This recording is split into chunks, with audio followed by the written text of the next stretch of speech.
filazana lehibe manasa antsika kristianina rehetra ao amin'ity androandroany ity ho tonga isika ny alatsinainy maraina manomboka amin'ny enin'ora maraina ka hatramin'ny fitora maraina zay tanterahana ao amin'ny fiangonana Refy Androndrakely fa misy inony ao amin'io alatsinainy maraina io isy fanompo-pivavahana spesial na fotoam-pivavahana zay anasanatsika zay nomeko anarana hoe herinandro makaka nomeko anarana hoe herinandro makaka ny fonoko de zao satria namangy Andriamanitra hoe zay rehetra tia hita an'Andriamanitra miasa mandritry ny herinandro diavin'iny tia hita an'Andriamanitra maneho zavatra lehibe sy mahagaga amin'ny fiainana mandritra iny herinandro diavin'iny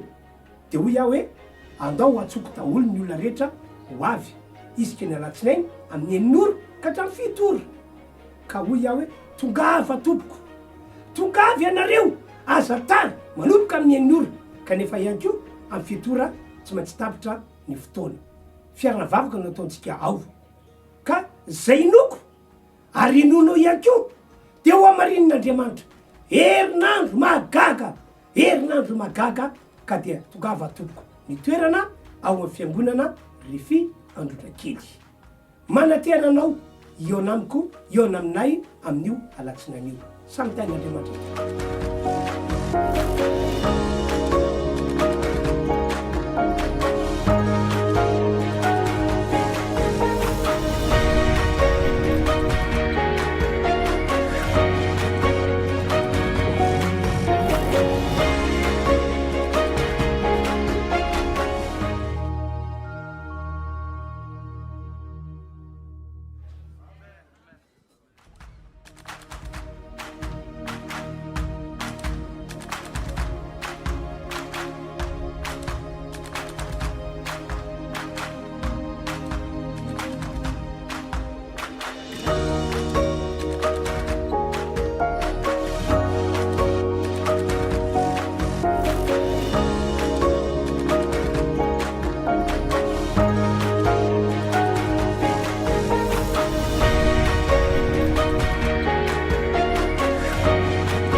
Tana mafy an Jesosy amin'ny fanombohana fotoana sady fampiarahaba-tsika tsirairay avy.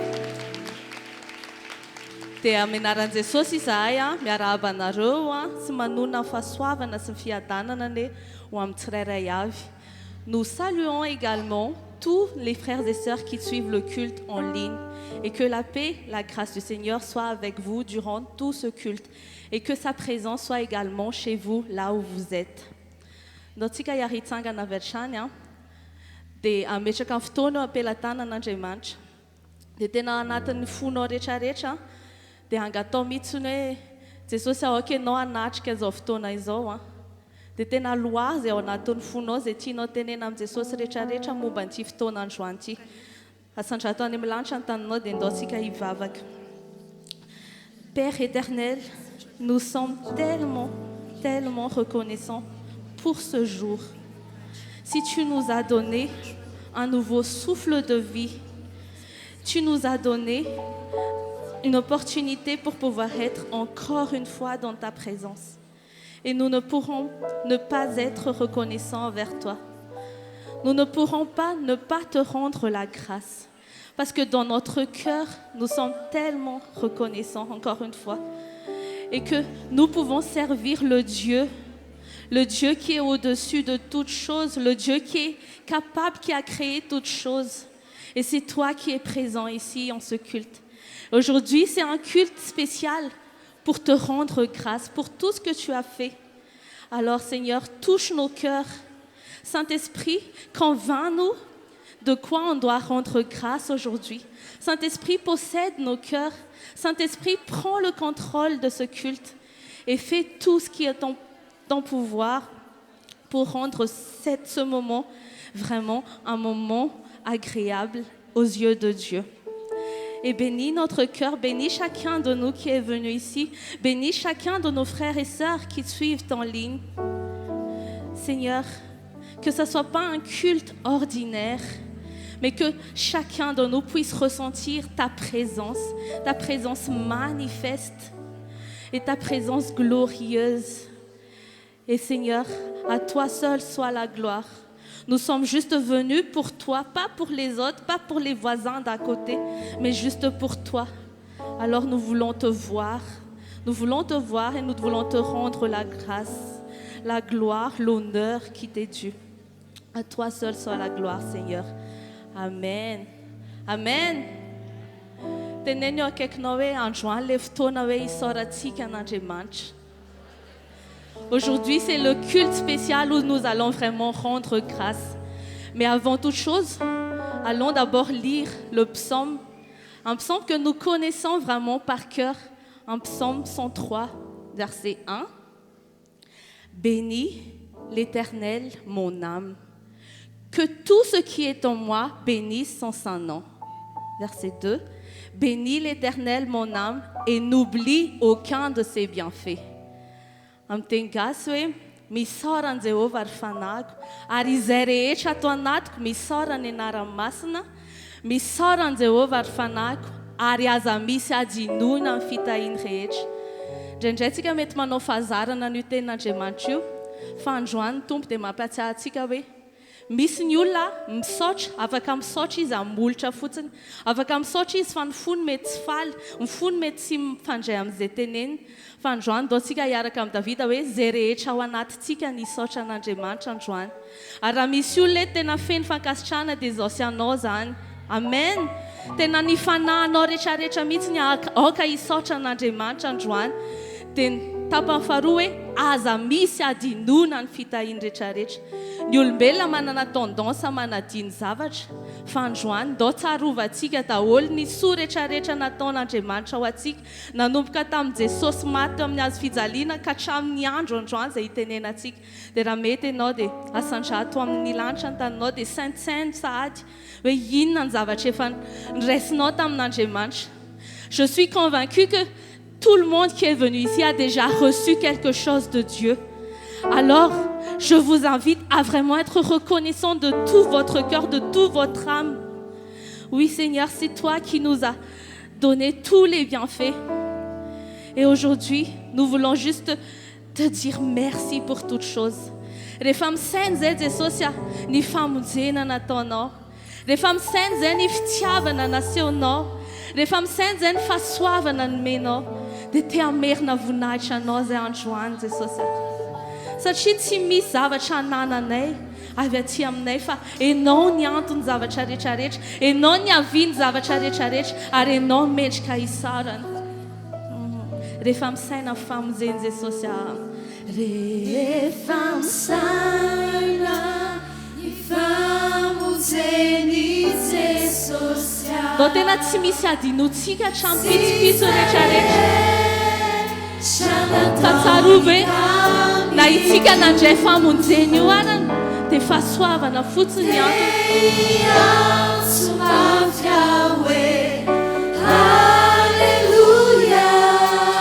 Merci pour le salut, Seigneur. Les femmes saines avitiavan Jesosy.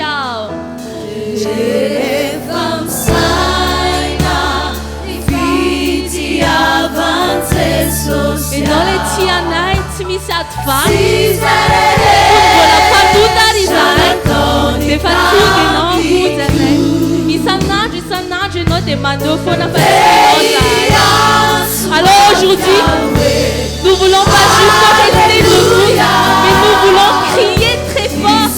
Gloire soit rendue à toi seul Seigneur. Rifampsay na fahasoavanao zay Jesosy.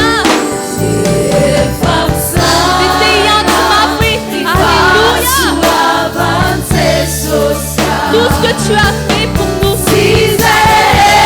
nous voulons rendre grâce aujourd'hui. Nous voulons te remercier de tout notre cœur.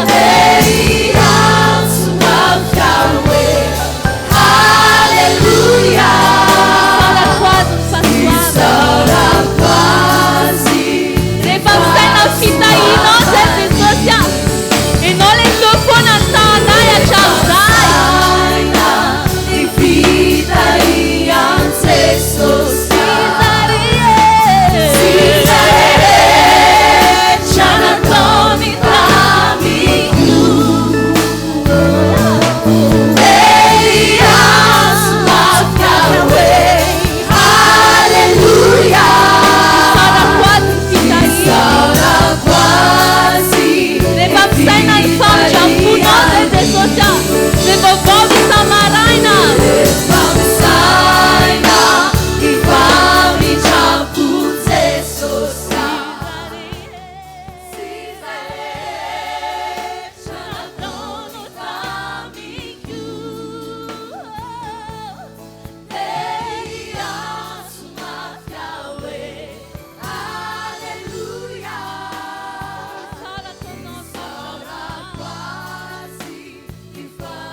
Andriamanitra androany.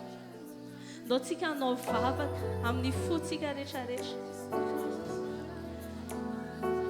na io fahavelomanao io fotsiny ary dia afaka isaoranao an'Andriamanitra ny zavatra rehetrarehetra zay anananao dia afaka isaoranao an'Andriamanitra matetika tsika mifantoka amin'ny zavatra tsy ananantsika zavatra mbola tediavintsika fa tsy hitantsika ilay zavatra be da be efa nataon'i Jesosy na ny fonctionnement any vatantsika rehetrarehetra io arany dia efa gagany afaka isaorantsika anazy zany mbola afaka mahita ny masonao isaory an' Jesosy mbola afaka miteny ny vavanao isaory an' Jesosy mbola afaka mijoro ny tongotrao isaory an' Jesosy indraindray ny zavatra anankiray rehefa miala eo amintsika zay vao hitantsika ny valeurany fa androany dia mbola ananantsika izy dia ndao isaorana an' Jesosy be da be ny olona any amin'ny hôpitaly tsy afaka midera ny tompo fa ianao mbola tonga eto afaka midera.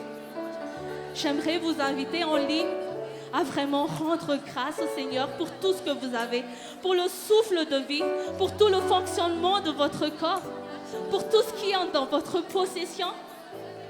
Ny amin'ny asanao afaka isaoranao an'Andriamanitra zany tsy misy tongatonga ho azy zany mety hoe mandray karama ianao isam-bolana afaka isaoranao anazy zany mbola misy hoanina ianao afaka isaoranao anazy zany mbola manana tafitrano ianao mbola manana trano ianao mbola manana fandriana ianao mbola afaka matory tsara ianao isaory an' Jesosy ny zavatra rehetrarehetra manana namana ianao manana mpiara-manompo ianao manana mpanompon'Andriamanitra tsika manana fiangonantsika isaory an'Andriamanitra zany androany. Oui Seigneur, nous voulons te remercier pour toutes choses. Hatramin'ny mois de janvier, mois de février, hatramin'ny décembre, dia tefona ianao naneho fahatsaraanao.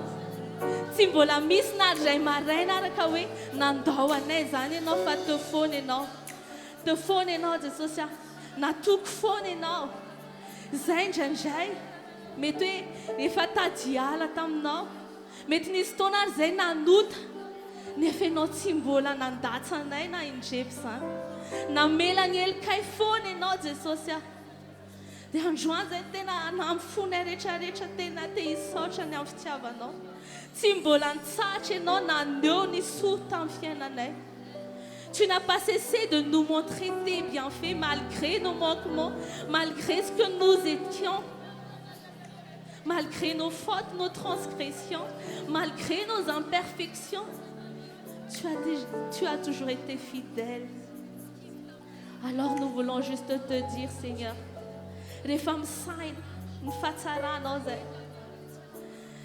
Dia tena te tsy tanay tsona inona ny mo iantsonany zany fa te hankasitraka fotsiny.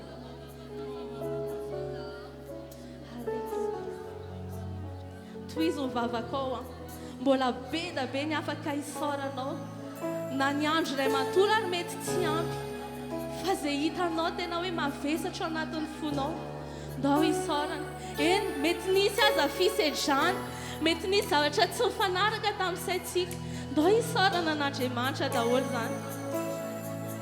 Ndao isaorana an'Andriamanitra daholo ny zavatra rehetrarehetra satria fantatsika fa mety hoe mitondra lesona na mpitombo atsika ara-panahy na zavatra ratsy ara-nitranga tamin'ity taona ity.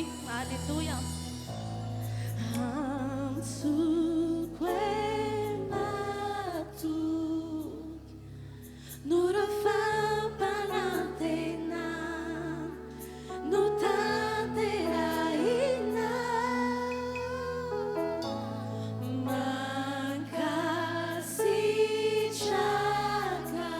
Miaraka taminay foana ianao Jesosy.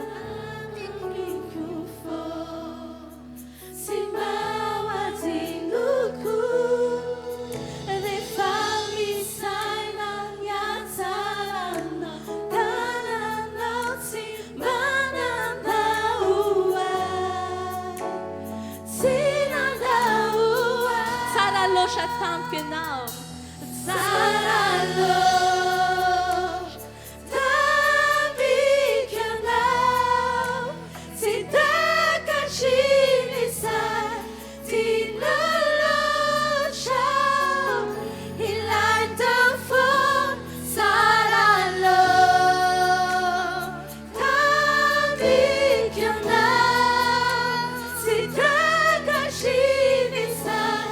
Tina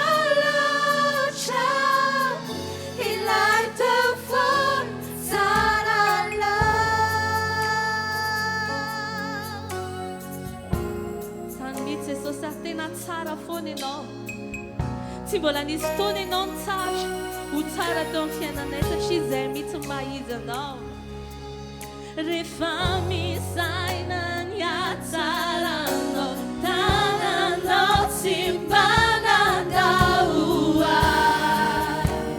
tsy nandahoa rehefa misaina izay ny hatsaranao lay tananao tokony misaina ny hatsara tokony ianao nafitrony fiainanay tsy nandahoa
Misaotra Jesosy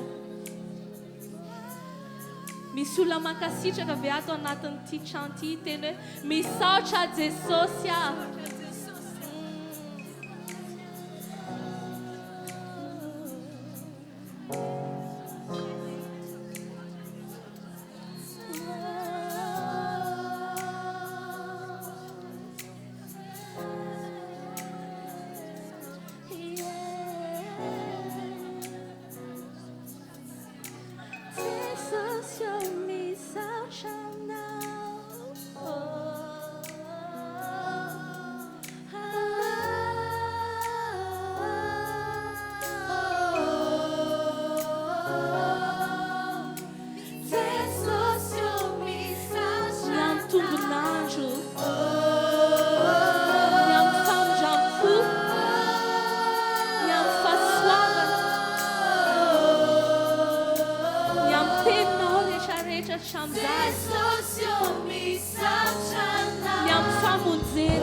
vonjenao misaotra anao ilay olona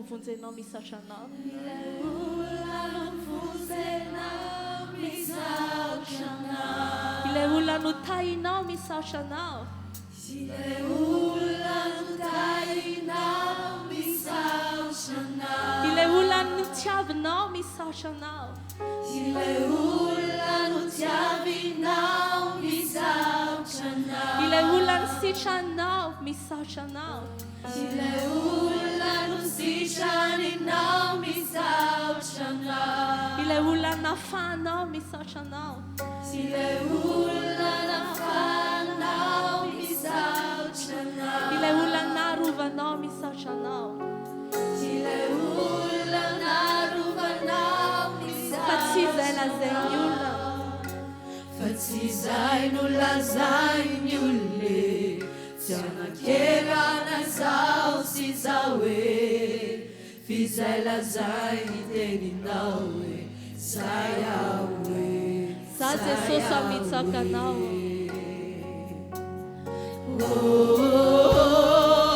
za Jesosy amitsaka anao hoe Andriamanitra tsy misy fiovana. Avec un cœur reconnaissant, nous voulons revenir à tes pieds, Seigneur, pour te rendre gloire, pour juste t'adorer et t'honorer en tant que Dieu.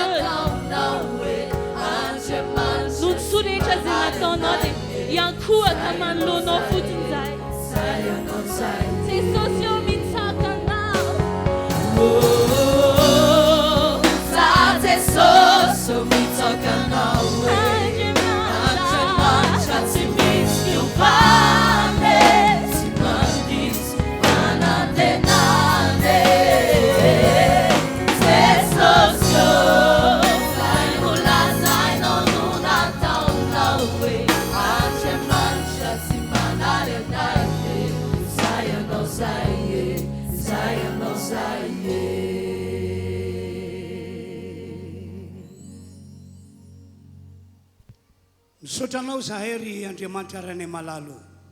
Nous te remercions, notre Père Céleste.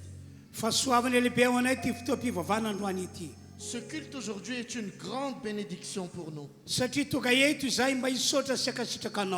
Nous sommes venus ici pour te remercier de tout notre cœur.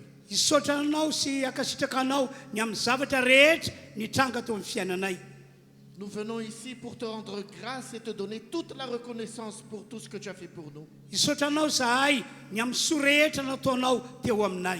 Nous te remercions pour tous les bienfaits que tu as fait pour nous.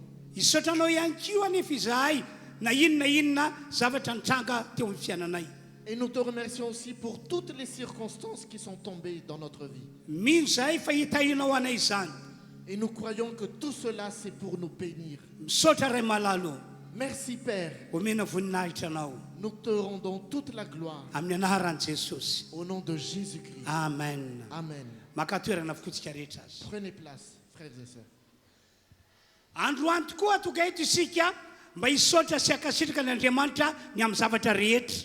Aujourd'hui donc, nous sommes venus pour rendre toute la reconnaissance pour toutes choses qui sont venues dans notre vie.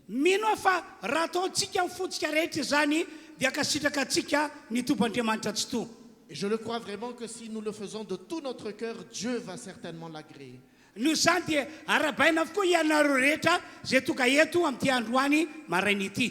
Et je vous salue donc chaleureusement, vous tous qui êtes venus ce jour.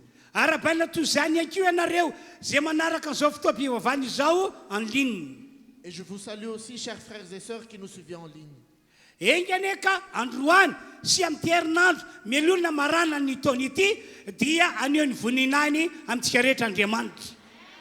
Que Dieu vienne annoncer sa gloire et nous montrer sa gloire aujourd'hui et également dimanche prochain.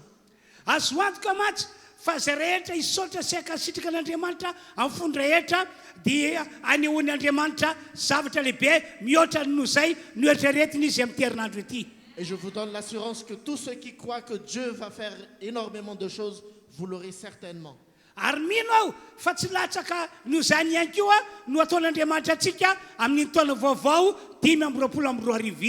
Et je crois aussi pour vous que Dieu va faire davantage pour l'année prochaine que tout ce qu'il vous a fait cette année.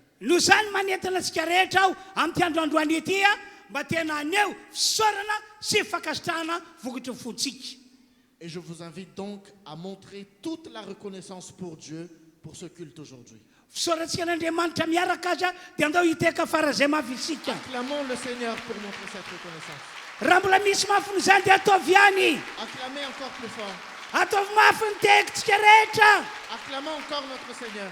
Alléluia. Alléluia. Voici aussi ce que je vous annonce.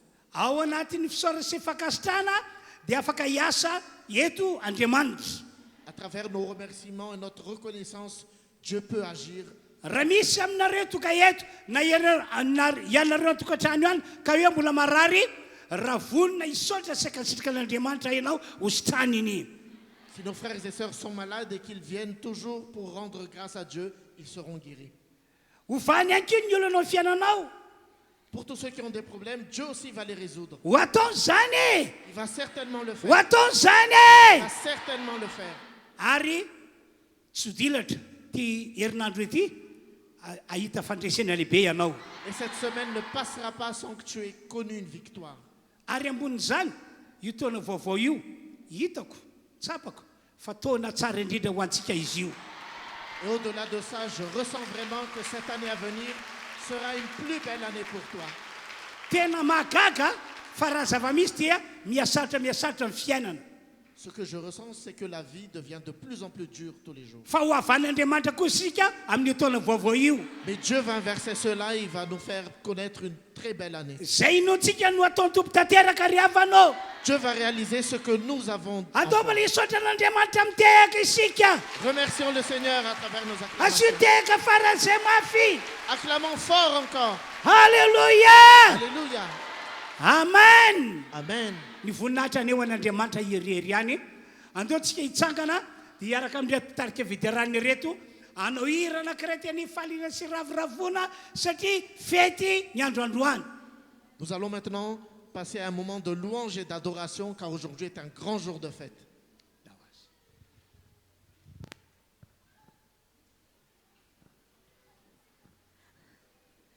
Taontsika hitsangana dia hisaotra an' Jesosy tsika ny amin'ny zavatra rehetrarehetra sady anditsika ho fanehoantsika fa falitsika androany sady sa ve?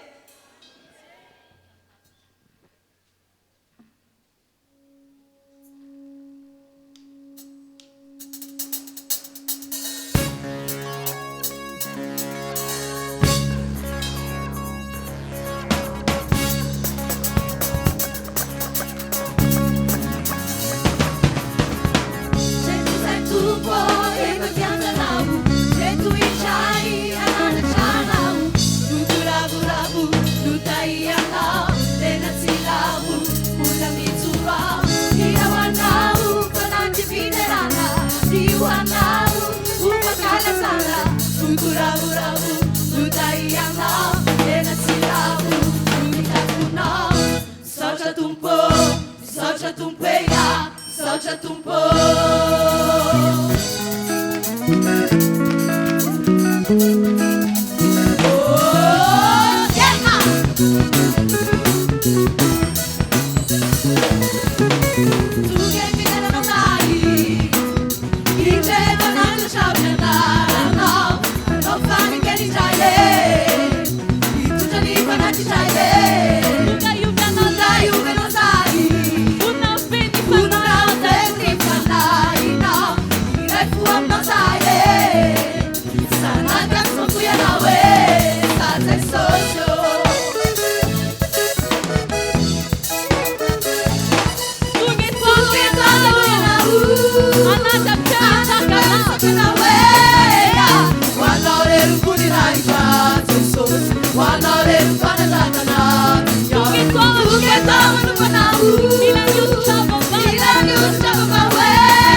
anao mandraky zay.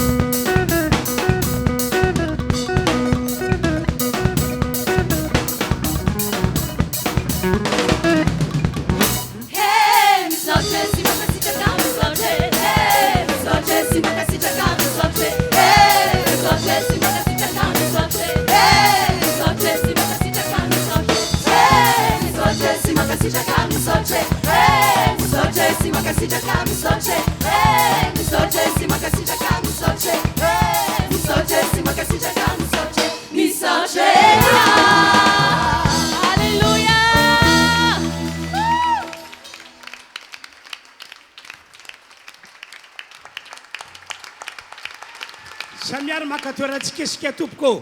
Prenons notre place. Amin'izao fotoana izao aza dia iroso hitondra ny fanatitra sy ny fanomezana ho an'Andriamanitra sy ny asany isika. Et maintenant, nous venons au moment de ce culte où nous venons apporter toute la dîme pour le royaume de Dieu et nos offrandes également. Ary rehefa manome ianao amin'ity androany ity dia manomeza vokatra ho fonao. Et lorsque tu donneras et tu apporteras aujourd'hui, fais-le de tout ton cœur. Araka volazan'ny Baiboly, zay manome amin'ny fony no akasitrahana. Puisque la Bible dit, celui que donne avec son cœur est agréé par Dieu. Ambony zany aoka hanome amin'ny finoana ihany koa ianao. Et lorsque tu donnes, donne aussi avec toute ta foi. Rehefa manome amin'ny fonao ianao arana finoana dia Andriamanitra no anomenao mihoatra no zay nomenao. Puisque lorsque tu donnes de tout ton cœur et avec toute la foi, Dieu donnera pour toi encore plus. Ka nao irana Kristka rehetra ao anatin'izany dia mandroso ianareo zay tondra ny ampahafolokarena ety anoloana.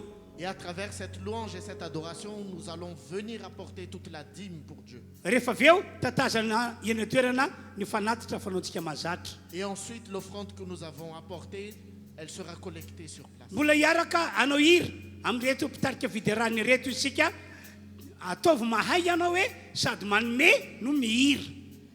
Et à travers la communion que nous allons avoir dans cette louange et adoration, tu vas donner de tout ton cœur.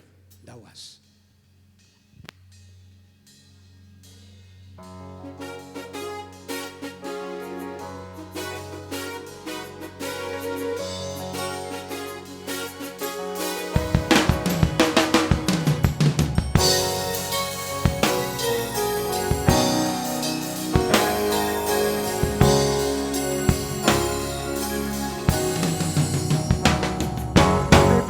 Dans ma vie et ta grâce infinie. Reçois ma louange. 10 000 langues ne peuvent suffire pour te dire merci. Yeah. Reçois ma louange.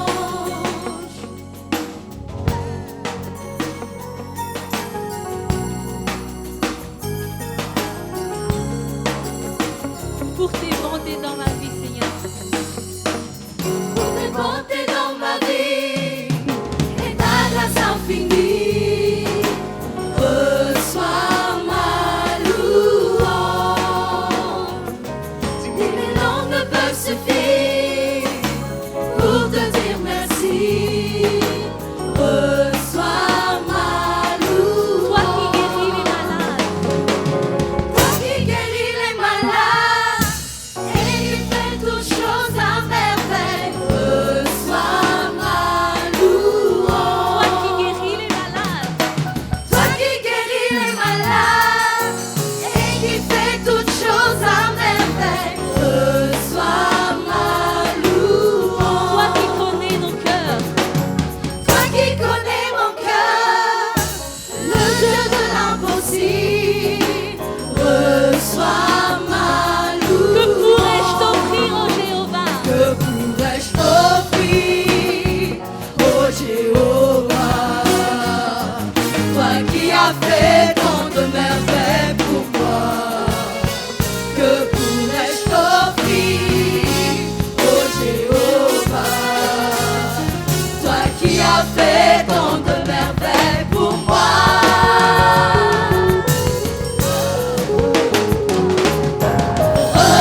liteka mapia mafany tompo ihany isika tompoko.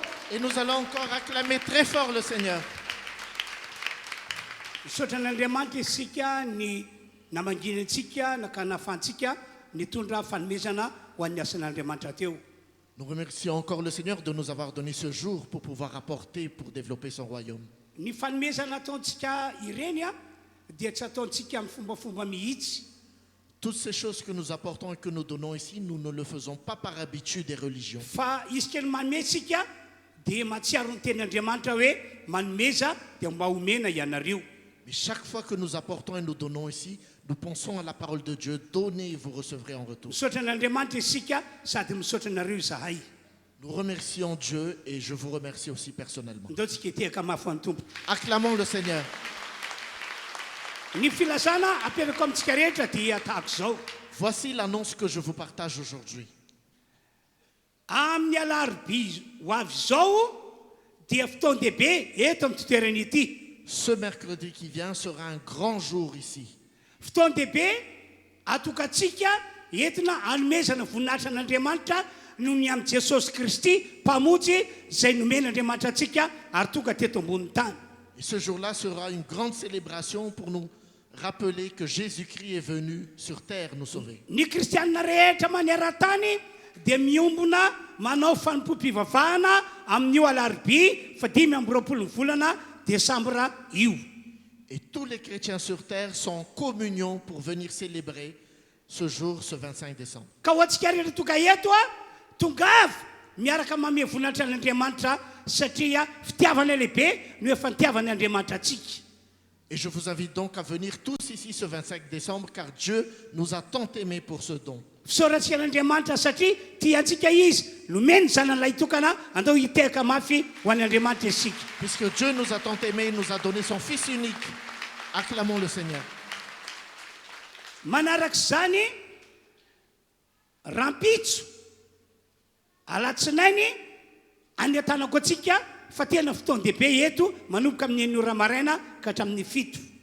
Et je vous annonce aussi, je vous invite par là même de venir pour le culte de demain, lundi, à 6 heures du matin.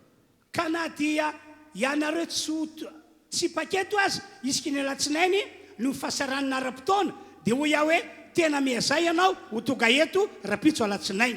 Et pour vous qui n'avez pas l'habitude de venir à ce culte du début de semaine, je vous invite spécialement pour demain. Satria rapitso alatsinainy zany no fanomanana ny fo amam-panatsika hialika ny herinandro farany amin'ity volana Desambra ity. Puisque demain sera une semaine de préparation pour cette dernière semaine de 2024. Mila mivavaka isika mba amarana taona ho mba ampandresena araka ny tsodrano sy ny teny efa navotsitray ho anareo. Et nous devrons rester dans la communion et dans la prière pour garder toutes les bénédictions qui nous ont été promises. Dia amin'ny alatsinainy herin'ny androany ihany koa dia fotoan-dehibe tahaka izany. Et pour le lundi prochain aussi, ce sera un culte spécial comme tel. Satria amin'ny alatsinainy herin'ny androany indray a no hitomana antsika mba hiaraka hivavaka eto hanomana antsika an'ilay herinandro voalohany sy ny hanomana antsika ny andraisana ny taona vaovao 2024. Car le dernier lundi de l'année sera l'occasion pour nous d'être en communion pour préparer la première semaine de cette nouvelle année. Ka dia saina daholo tsika rehetra mba hiomana na dia tsy paketo isika latsinainy ary ianao dia miaza ho tonga eto amin'ny rapitso alatsinainy sy amin'ny heriny rapitso alatsinainy. Et je vous invite donc spécialement, même si ce n'est pas votre habitude de venir à ce culte de début de semaine, venez nombreux. Engane ka andray fahasoavana mihoatra no izay ny oetreritsika isika rapitso sy amin'ny heriny. Et j'espère que tout le monde aura une grande bénédiction ce lundi et lundi prochain. Manarak'izay ihany koa dia aza dinoana mihitsy fa amin'ny alahady fa 5 volana janoary taona 2024. Et je vous rappelle également notre culte pour le dimanche 5 janvier 2025. Fotoan-dehibe tena miavaka ho antsika io fotoana io. Ce sera une grande célébration, une grande bénédiction pour nous. Voalohany amin'izany to amin'ny isika rehetra ho avy eto mba hiaraka iombom-bavaka noho ny taona vaovao 2024. Et que ce jour soit une première réunion de communion pour accueillir cette nouvelle année 2025. kanefa ihany koa amin'io andro io no hijoroana eto amin'ny maha-olon'Andriamanitra anay amin'ny maha-mpanompon'Andriamanitra anay hitsofany rano ho anareo amin'ny tsorana teny ho anareo rehetra.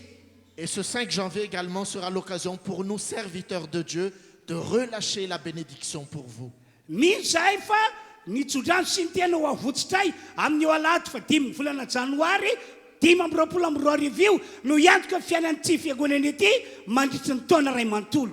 Et nous croyons vraiment que ces paroles de bénédiction que nous allons relâcher pour vous sera une assurance pour cette année 2025. Raha mety koa ianareo fa mpanompon'Andriamanitra sy avy amin'Andriamanitra izahay dia aza misalasala tongava eto amin'io alahady fa 5 volana janoary io. Et si vous croyez vraiment que nous sommes ici serviteurs de Dieu, je vous invite donc à venir ce dimanche 5 janvier. Efa nambarako taminareo teo fa io taona vaovao diavitsika io tena taona tsara indrindra ho antsika. Et je vous l'avais déjà annoncé que cette année à venir sera la plus belle année pour vous. Tsy ho tantaraiko lavabe aminareo moa le izy fa raha tao amin'ny birao aho nivavaka dia namangy Andriamanitra hoe taona tsara be ho antsika io taona io.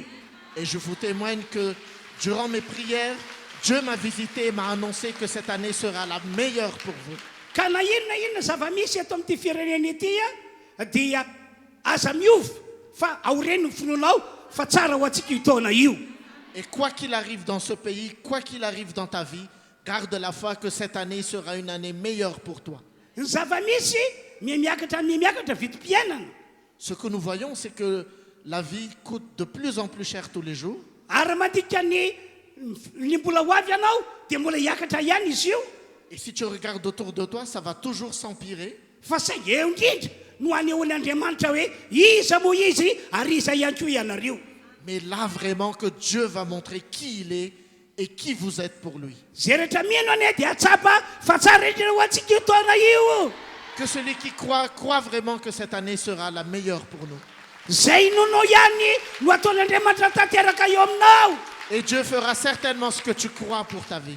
Zany ny fiainana miaraka amin'ny Jesosy. Et voici la vie avec Jésus-Christ. Zany ny fiainana manompa an'Andriamanitra. Et voici la vie lorsque nous servons Dieu. Satria mino isika dia andao mbola hitehaka faran'izay Et mafy. puisque nous croyons, acclamons très fort le Ataovy Seigneur. mafy be ihany tehaka ao. Acclamons plus fort le Seigneur. Ataovy mafy ihany tehaka ao. Acclamez encore. Halleluja. Alléluia. Amen. Amen. Dia ny filazana farany dia azadina fa amin'ny 31 il faut premier dia misy réveillon ho tanterantsika eto. La dernière annonce que je vous partage, c'est qu'il y aura un réveillon ici la nuit du 31 au 1er janvier. Tsara amintsika miaraka manao fampoam-pivavahana eto ny 31 il faut premier. Je vous invite vraiment à rester ensemble ici pour cette soirée du réveillon. Mahafinaritra ny miaraka manompo an'Andriamanitra eto ho famaranana ny taona sy ho fandraisana ny taona vaovao. Il est toujours bon de rester dans la louange et de l'adoration pour le Seigneur. Tsalovy miaraka eto isika toy izay andehany amin'ny toeran-kafo. C'est mieux de rester ensemble ici au lieu d'aller autre part. Sanatria amintsika ne hoe andeha ho any amin'ny balina na andeha ho any amin'ny boîte de nuit fa tonga eto isika anompon'ny tompo. J'espère que nous ne serons pas dans les boîtes de nuit ou dans les balles, mais que nous resterons ici ensemble à adorer le Seigneur. Everiko fa filazana lehibe zay nambarako zay tompoko. J'estime que ce sont de grandes annonces que je vous ai partagées. Dia amin'izao fotoan'izao ary dia iomakoa antsika andreny tenin'Andriamanitra ka anao hira anankiray sika andiny voalohany ihany ry fanampanazava dia ho ambarako aminareo ny afatra no manin'Andriamanitra ho antsika amin'ity androandroany ity. Nous allons nous préparer à recevoir la parole de Dieu, être en communion à travers cette louange. Fa asafaty fa saika adiniko Une dernière annonce, s'il vous plaît. misaotra anareo fiangonana aloha tamin'ity taona ity maro aminareo ny nandray anjara manokana ho fanohanana ny émissiontsika radio na télévision.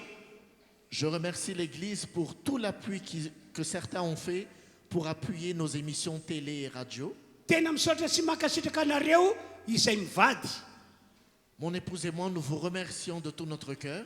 Dia efa hifarana amin'ity taona ity moa zany le karta zay entinareo mandray anjara isam-bolana ho fanohanana ny émission.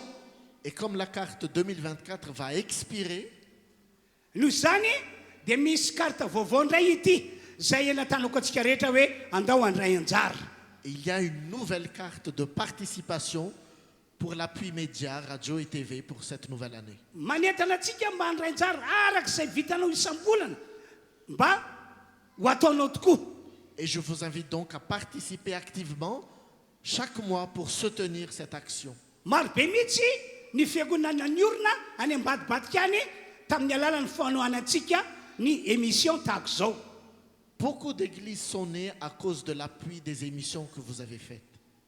Tsaroko zao a misy tanàna anankiray a zay mandeha lalana secondaire lavitra miala amin'ny route nationale. Et je me souviens d'une localité dont l'accès est très difficile par une route secondaire s'éloignant de la route nationale. Dia isak'alahady izy ireo a manaraka ny fotoam-pivavahana ataontsika eto. Et chaque dimanche, ils suivent le culte que nous avons ici. Ry zareo mihitsy no miantso amin'ny telefôna manambara an'izany. Et c'est vraiment eux qui m'ont appelé au téléphone pour témoigner de cela. Dia mivory amin'ny toerana anankiray zareo dia manaraka ny fotoam-pivavahana ataontsika eto. Et ils se sont mis ensemble dans une pièce pour suivre le culte que nous faisons ici. Dia manao rakitra zareo, Et ils font une offrande, manao mpahafolo-karena ry zareo, ils apportent leur dîme dia alefany aty Antananarivo zany vola voangony zareo zany. et ils envoient toutes ces offrandes ici à Tana. Dia ny ray andro nisy fampianarana teto fanazavana mikasika ny batisany rano. Et un jour, il y avait ici un enseignement sur le baptême des eaux. Dia niantso ary zareo hoe pastera ahoana zany no ataonay fa tokony atao batisany rano izahay. Et ils m'ont appelé à ce moment-là et me demandaient qu'est-ce que nous devons faire, Seigneur, pasteur, nous voulons aussi être baptisés. Dia verhevitra mihitsy aho satria lalana lavitra lalana ratsy mandeha tongotra voatokany amin'ny zareo. Et je ne savais que faire parce que l'accès était très loin et très difficile pour aller Dia chez eux. ahoana reny no atao mba tokandreo olon'ireo vita batisy. Qu'est-ce que je vais faire pour que ces gens soient baptisés? Dia nitantara an'izany tamina mpanompony Andriamanitra lehibe anankiray zay ataoko hoe tsy lavitra ny toerana io. Et je l'ai partagé à notre pasteur qui était dans une localité proche. Isaorany Andriamanitra fa nandefa pasteur tany lay mpanompony Andriamanitra lehibe anankiray ary amin'izao tsika miteny zao tonga dia miorona fiangonana. Et ce pasteur a envoyé des émissaires pour conduire ces gens à faire une église. Toerana maro be mihitsy no ahitako fisehon-javatra tahaka izany. Il y a plusieurs localités à Madagascar qui sont pareilles. Satria ny fanohanana ataontsika no anisany miantoka an'izany. Puisque vous avez appuyé activement les annonces TV. Ka dia manatona aorianao ianao maka ny carte de fidélité ty tompoko. Et je vous invite donc à récupérer cette carte de fidélité. Miraha soa miraha fahasoavana ho antsika rehetra. Nous vous bénissons au nom de Jésus. Ry fanampanazava ho ataon'reto tarika veterany reto miaraka amintsika dia ho ambarako tenin'Andriamanitra rehefa avy eo. Nous allons faire le chant Nifana Panazav pour nous préparer à recevoir la parole.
Araka ny nambarako taminareo a dia hitondra ny hafatra voatokan'Andriamanitra ho antsika rehetra ny tenako.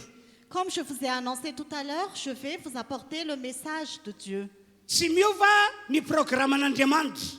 Le plan de Dieu ne change pas, Fa amin'ny alalan'ny teny zay toriana sy ambara eto dia hositraniny ianao zay marary. mais à travers la parole qui sera annoncée, les malades seront guéris. Amin'ny alalan'ny tenin'Andriamanitra zay ambara eto ho vojen'Andriamanitra ho afaka amin'izay hery managadra anao ianao. À travers la parole de Dieu qui sera annoncée, tu seras délivré de toutes choses qui te lient. Ankoatran'izany azon'Andriamanitra ho tahina manokana ianao amin'ny alalan'ny teny zay toriana eto. À part cela, tu seras béni particulièrement à travers le message qui sera annoncé ici. Enina dia ianareo ilay tokantrano any aza dia afaka tsapa ny famarinan'izany. Oui, même vous qui êtes en ligne, vous allez voir cette vérité. Ry havana malala tsy miova Andriamanitra, tsy miova Jesosy, tsy miova ny fanahy masina. Bien-aimé, Dieu ne change pas, Jésus ne change pas, le Saint-Esprit ne change pas. Tsy miova tahak'izany akeo ny tenin'Andriamanitra. La parole de Dieu ne change pas non plus. Fa ny andrasan'Andriamanitra amintsika dia ny inoantsika fa marina ny tenin'Andriamanitra. Mais ce que Dieu attend de nous, c'est que nous croyons que sa parole est la vérité. Amin'ny anarana Jesosy ho tanteraka eto daholo zany rehetra zany. Au nom de Jésus, tout cela va se réaliser ici. Andao vakitsika amin'ny Baiboly Salamy 7:2. Nous allons lire la Bible dans Psaume chapitre 103, versets 1 et 2. Vakina avy hatrany amin'ny teny frantsay le teny. Nous allons tout de suite lire au nom de Jésus. Bénis l'Éternel, mon âme, que tout ce qui est en moi bénisse son saint nom. Bénis l'Éternel, mon âme, et n'oublie aucun de ses bienfaits. Vakintsika ihany koa ny Tesalonina voalohany 5:15. Vakina avy hatrany amin'ny teny frantsay. Nous allons aussi lire 1 Thessaloniciens chapitre 5 verset 18. Exprimez votre reconnaissance en toutes circonstances, car c'est la volonté de Dieu pour vous en Jésus-Christ. Mbola mafisiko aminareo rehetra zay toka manarika ty fotoana ity ny mahazava-dehibe ny fisaorana sy ny fakasitrana an'Andriamanitra. Je confirme encore à vous tous qui assistez à ce culte l'importance des actions de grâce et de la gratitude envers Dieu. Aoko fantatsika rehetra fiangonana tonga eto fa sitrapon'Andriamanitra ny iaina. Sitrapon'Andriamanitra natao iainantsika ny fisaorana sy ny fakasitrahana azy. Sachez tous, vous tous qui êtes ici, que c'est la volonté de Dieu que nous exprimons des actions de grâce et de la gratitude envers lui. Mazava be mihitsy ilay Tesaloniana voalohany 5:20. Thessaloniciens chapitre 1, versets 5 à 18 est très clair. Misaora amin'ny zavatra rehetra fa izany no sitrapon'Andriamanitra ho anareo ao amin'ny Kristy Jesosy. Exprimez votre reconnaissance en toutes circonstances, car c'est la volonté de Dieu pour vous en Jésus-Christ. Raha zavana zay teny zay tena sitrapon'Andriamanitra natao iainantsika amin'ny maha-olon'Andriamanitra antsika amin'ny maha-kristianina antsika ny fisaorana sy ny fakasitrahana azy. Si nous expliquons cette parole, c'est vraiment la volonté de Dieu en tant qu'hommes et femmes de Dieu que nous exprimons des actions de grâce et de la gratitude envers lui. Androany zao dia manentana antsika rehetra aho mba hisaotra sy akasitraka an'Andriamanitra amin'ny maha-olon'Andriamanitra antsika amin'ny maha-zanak'Andriamanitra antsika. Aujourd'hui, je vous exhorte tous à rendre grâce et être reconnaissants envers Dieu en tant que peuple de Dieu et enfants de Dieu. Averiko nefa sitrapon'Andriamanitra natao iainantsika zany ry fiangonana manarika ty fotoana ity. Je répète encore que c'est la volonté de Dieu que nous devons vivre, chère Église qui assistez à ce culte. Ary araka voalaza Baiboly fa zay manao sitrapon'Andriamanitra ihany no ekena hiditra ao amin'ilay fiainana mandrakizay. Et comme il est écrit dans la Bible, seuls ceux qui font la volonté de Dieu auront la vie éternelle. Fiainana mandrakizay miaraka amin'ny Jesosy. La vie éternelle avec Jésus. Fa rehefa tsy manao sitrapon'Andriamanitra ianao dia lavina tanteraka tsy mahazo miditra trano. Mais si tu ne fais pas la volonté de Dieu, tu seras refusé, tu ne pourras pas entrer là-bas. Mino fa hainareo tsara le teny nataon'i Jesosy Matthieu 7:20. Je crois que vous connaissez bien la parole de Jésus dans Matthieu chapitre 7, verset 11. Ho Jesosy Kristy tsy izay rehetra manao amiko hoe tompoko miditra fanjakan'ny lanitra fa zay manao sitrapondraiko zay ny an-danitra. Jésus-Christ a dit, ce ne sont pas tous ceux qui disent Seigneur, Seigneur qui entreront au ciel, mais ceux qui font la volonté de mon Père. Tsy izay rehetra mitondra titre hoe kristianina no mahazo miditra fanjakan'Andriamanitra fa zay manao sitrapon'Andriamanitra ihany. Ce ne sont pas ceux qui portent les titres de chrétiens qui entreront dans le royaume de Dieu, mais seuls ceux qui font la volonté de Dieu. Noho izany miantso antsika rehetra tonga eto aho na iza andao tompoko anao sitrapon'Andriamanitra isika. C'est pourquoi je vous exhorte tous, vous tous qui êtes ici, à faire la volonté de Dieu. Andao anao sitrapon'Andriamanitra isika mba tsy isin'ny fahatsim-panantenana rahatry zay. Faisons la volonté de Dieu pour ne pas avoir de faux espoirs plus tard. Tena ataovy amin'ny fona rehetra ny sitrapon'Andriamanitra mba tokanao hananatoka faekena ho any an-danitra rahatr' izay. Fais la volonté de Dieu de tout ton cœur pour que tu aies l'assurance d'entrer au ciel plus tard. Sationany ny amin'ireo sitrapon'Andriamanitra natao iainantsika zao ambarako manaraka izao. La volonté de Dieu que nous devons vivre, c'est ceci.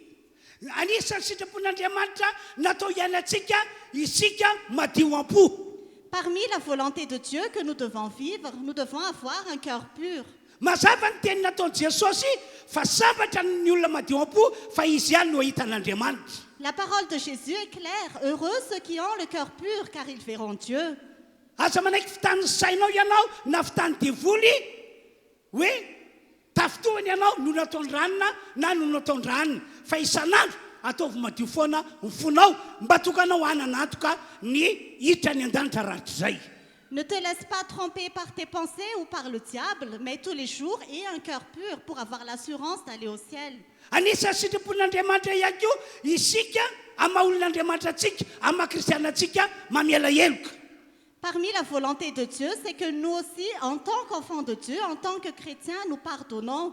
Indraindray amin'ny manofonofo dia sarotra be ny mamiala heloka kanefa ho an'ny olona te hiditra ho any an-danitra dia tsy maintsy mamiala heloka tokoa izy. Parfois, en tant qu'être humain, c'est très difficile de pardonner, mais si nous voulons aller dans le royaume de Dieu, nous devons pardonner. Maro be mihitsy ireo sitrapon'Andriamanitra natao iainantsika mba tokantsika ho akasitran'Andriamanitra. Il y a plusieurs volontés de Dieu que nous devons vivre pour que Dieu nous a créés. Anisan'izany isika fiangonana mifankaty. Parmi ceux-là, c'est que nous qui sommes son Église, nous nous aimons les uns les autres. Mampalahelo anefa fa maro amin'ny kristianina no tsy mahay mifankaty. Mais c'est malheureux parce que beaucoup de chrétiens ne s'aiment pas les uns les autres. Ary miezaka mafy ny devoly mba hotoizatsika zay fianana tsy mifankaty izay.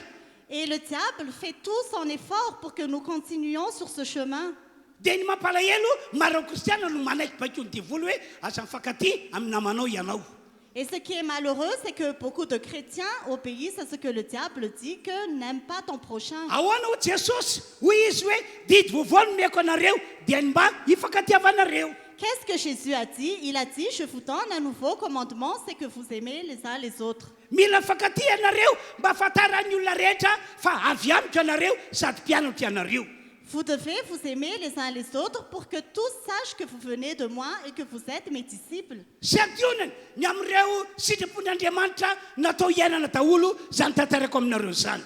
Ce sont des exemples de la volonté de Dieu que nous devons vivre, ce que je viens de vous raconter. Fa nisan'ireo sitrapon'Andriamanitra natao iainantsika mandra-pandahoantsika ty tany ety ny fisaorana sy ny fakasitrahana an'Andriamanitra. Mais parmi la volonté de Dieu que nous devons vivre jusqu'à ce que nous quittons cette terre, c'est de faire les actions de grâce et la gratitude envers Dieu. Riavana malalo tsy maintsy misaotra sy makasitraka an'Andriamanitra isika amin'ny maha olon'Andriamanitra atsika amin'ny maha kristianina atsika. Bien-aimés, nous devons rendre grâce à Dieu et exprimer de la reconnaissance en tant qu'enfants de Dieu et peuple de Dieu. Andoka iverenantsika lay tantara lay boka folona araky ny efa hitantsika tamin'ny heriny.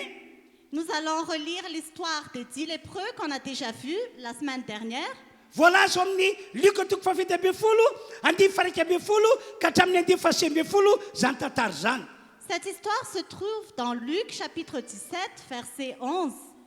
Araky voalazo amin'io toko sy andininy nambarako taminareo io. Comme il est écrit dans ce chapitre, ce verset que je vous ai annoncé, dia nisy boka folona niala tao amin'ny tanàna nisy azy. il y avait 10 lépreux qui ont quitté leur village. Tapoka tsy napozin'izy ireo ny fanena tamin'i Jesosy reto boka folona reto. Ils ne s'attendaient pas à rencontrer Jésus, ces 10 lépreux. Rehefa nodiriko tsara mihitsy ny voalaza amin'ny baiboly dia hoy aho hoe tsy kisendrasendra ny natokany reto boka folona reto tafahoana tamin'i Jesosy. Quand j'ai observé ce que la Bible dit, j'ai vu que ce n'était pas un hasard qu'ils aient rencontré Jésus. Tsy kisendrasendra hoy aho fa efa programan'Andriamanitra ny hamonjy andreto boka folona reto. Ce n'était pas un hasard, mais c'était vraiment le plan de Dieu de sauver ces 10 lépreux. Dia mino fa tahaka izany avokoa sika rehetra manarika ty fotoana ity. Et je crois que nous tous qui assistons à ce culte, nous sommes ainsi. Tsika sendra ho antsika rehetra toka eto hoe tafahoana amin'ny Jesosy tahaka izao isika. Ce n'est pas un hasard pour nous que nous rencontrons Jésus comme cela. Tsika sendra ho antsika ny ninontsika ny Jesosy sy ny nandraisantsika azy ho atao anatsika. Ce n'est pas un hasard pour nous que nous ayons reçu Jésus en nous. Efa nomanin'Andriamanitra tany aloha be tany zany satria manana programme tsara ho antsika tsiraray avy isam-batan'olon'Andriamanitra. Dieu a déjà préparé cela depuis très longtemps parce qu'il a un plan pour nous. Ary na dia ny fatokavanao ho isan'ny olon'Andriamanitra isan'ny fiangonana aty amin'ny toerana ety azy dia hoy aho hoe tsika sendrasendra na fifandrafinjavatra. Et même le fait que tu sois dans cette église, ce n'est pas un hasard ni une circonstance. Fa misy programme n'Andriamanitra voatokany ho anao ao. Mais il y a un plan de Dieu pour toi. Tahaka an'ireo boka folo lamitsy isika rehetra tonga eto. Comme c'est dit lépreux, nous sommes vraiment comme eux. Araky ny nambarako teo ny antony natokana an'ireo boka folo lareo tafahoana tamin'i Jesosy satria Andriamanitra efa nanomana fanasitranana magaga ho azy folo lahy. Comme je vous l'ai dit tout à l'heure, c'est dit lépreux ont rencontré Jésus parce que Dieu avait déjà un plan de guérison pour eux. Raha mily zao ianareo dia androany no ho tanteran'Andriamanitra zay programme-n'Andriamanitra vomany ho antsika tonga eto. Si vous croyez, c'est aujourd'hui que Dieu va réaliser le plan qu'il a préparé pour vous. Sasany amintsika amin'ny herinandro ety no tanteran'Andriamanitra ny programmany ny amintsika tonga eto.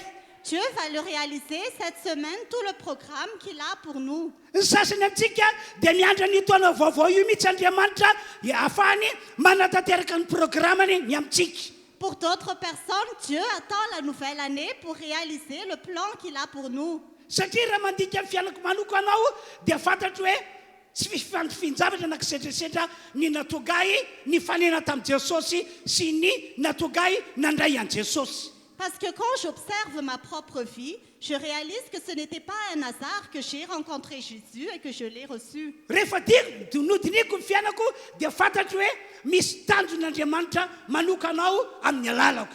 Quand j'ai observé ma vie, j'ai vu qu'il y avait vraiment un plan de Dieu particulier pour moi.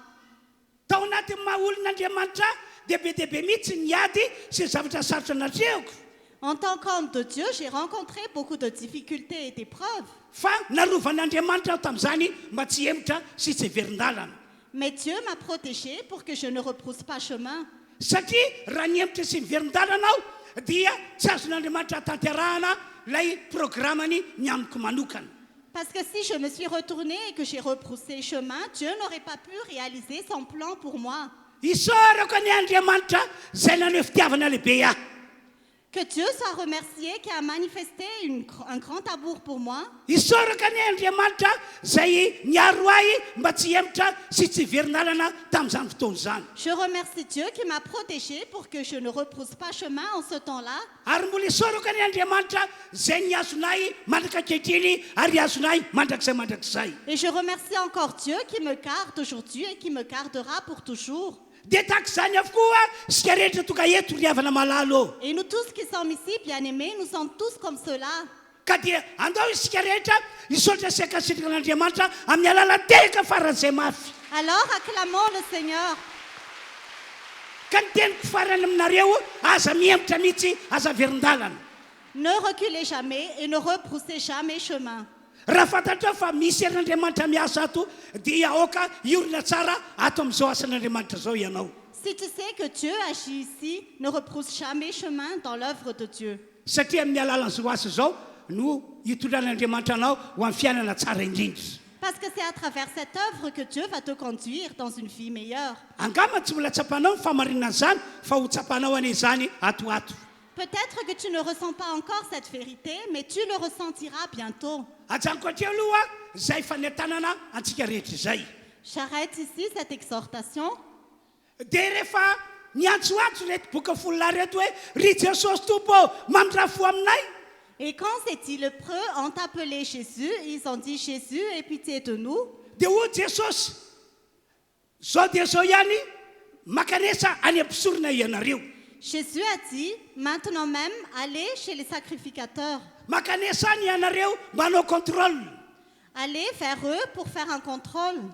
dia raina tompoandriamanitra riavana fa tena nino reto boka folona reto ka dia nandeha tokoa izy. Que Dieu soit glorifié, bien-aimé, mais ces 10 lépreux ont vraiment cru et ils sont partis. Marina fa efa nanana taratasy ry zareo entina milaza hoe olona boka reto olony reto. C'est vrai qu'ils avaient déjà un papier qui disait que c'était des lépreux. Fa saingy tsy nahoandry zareo zany fa no niteny Jesosy dia hoe andao sika ho any amin'ny mpisorona. Mais quand Jésus a parlé, ils sont quand même allés chez les sacrificateurs.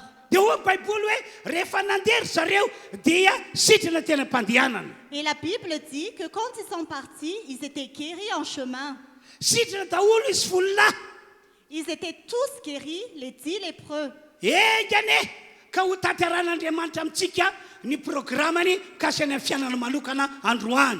Que Dieu puisse réaliser son plan concernant ta vie particulière aujourd'hui. Engane ka ho tanterahany amintsika amin'ny herinandro ity izany. Que Dieu réalise cela pour nous cette semaine. Ary raha misy tara engane ka vao manisika taona vaovao ianao dia asehon'Andriamanitra fa izy tokoa no miay anao. Et quand tu vas arriver à la nouvelle année, Dieu va veiller sur toi. Ka rehefa sitrana reto boka folona reto Et quand ces 10 lépreux étaient guéris, ny anankiray tamin'izy ireo no natsiaro ny tokony ataony. l'un d'entre eux savait ce qu'il devait faire. Andriamanitra Mon Dieu, efa namindra fo tamiko ianao, tu m'as déjà montré de la miséricorde. efa nisotranonao aho Tu m'as déjà guéri. ka andeha ho any amin'ilay Jesosy nanasitranao iaho. Je vais revenir vers Jésus qui m'a guéri.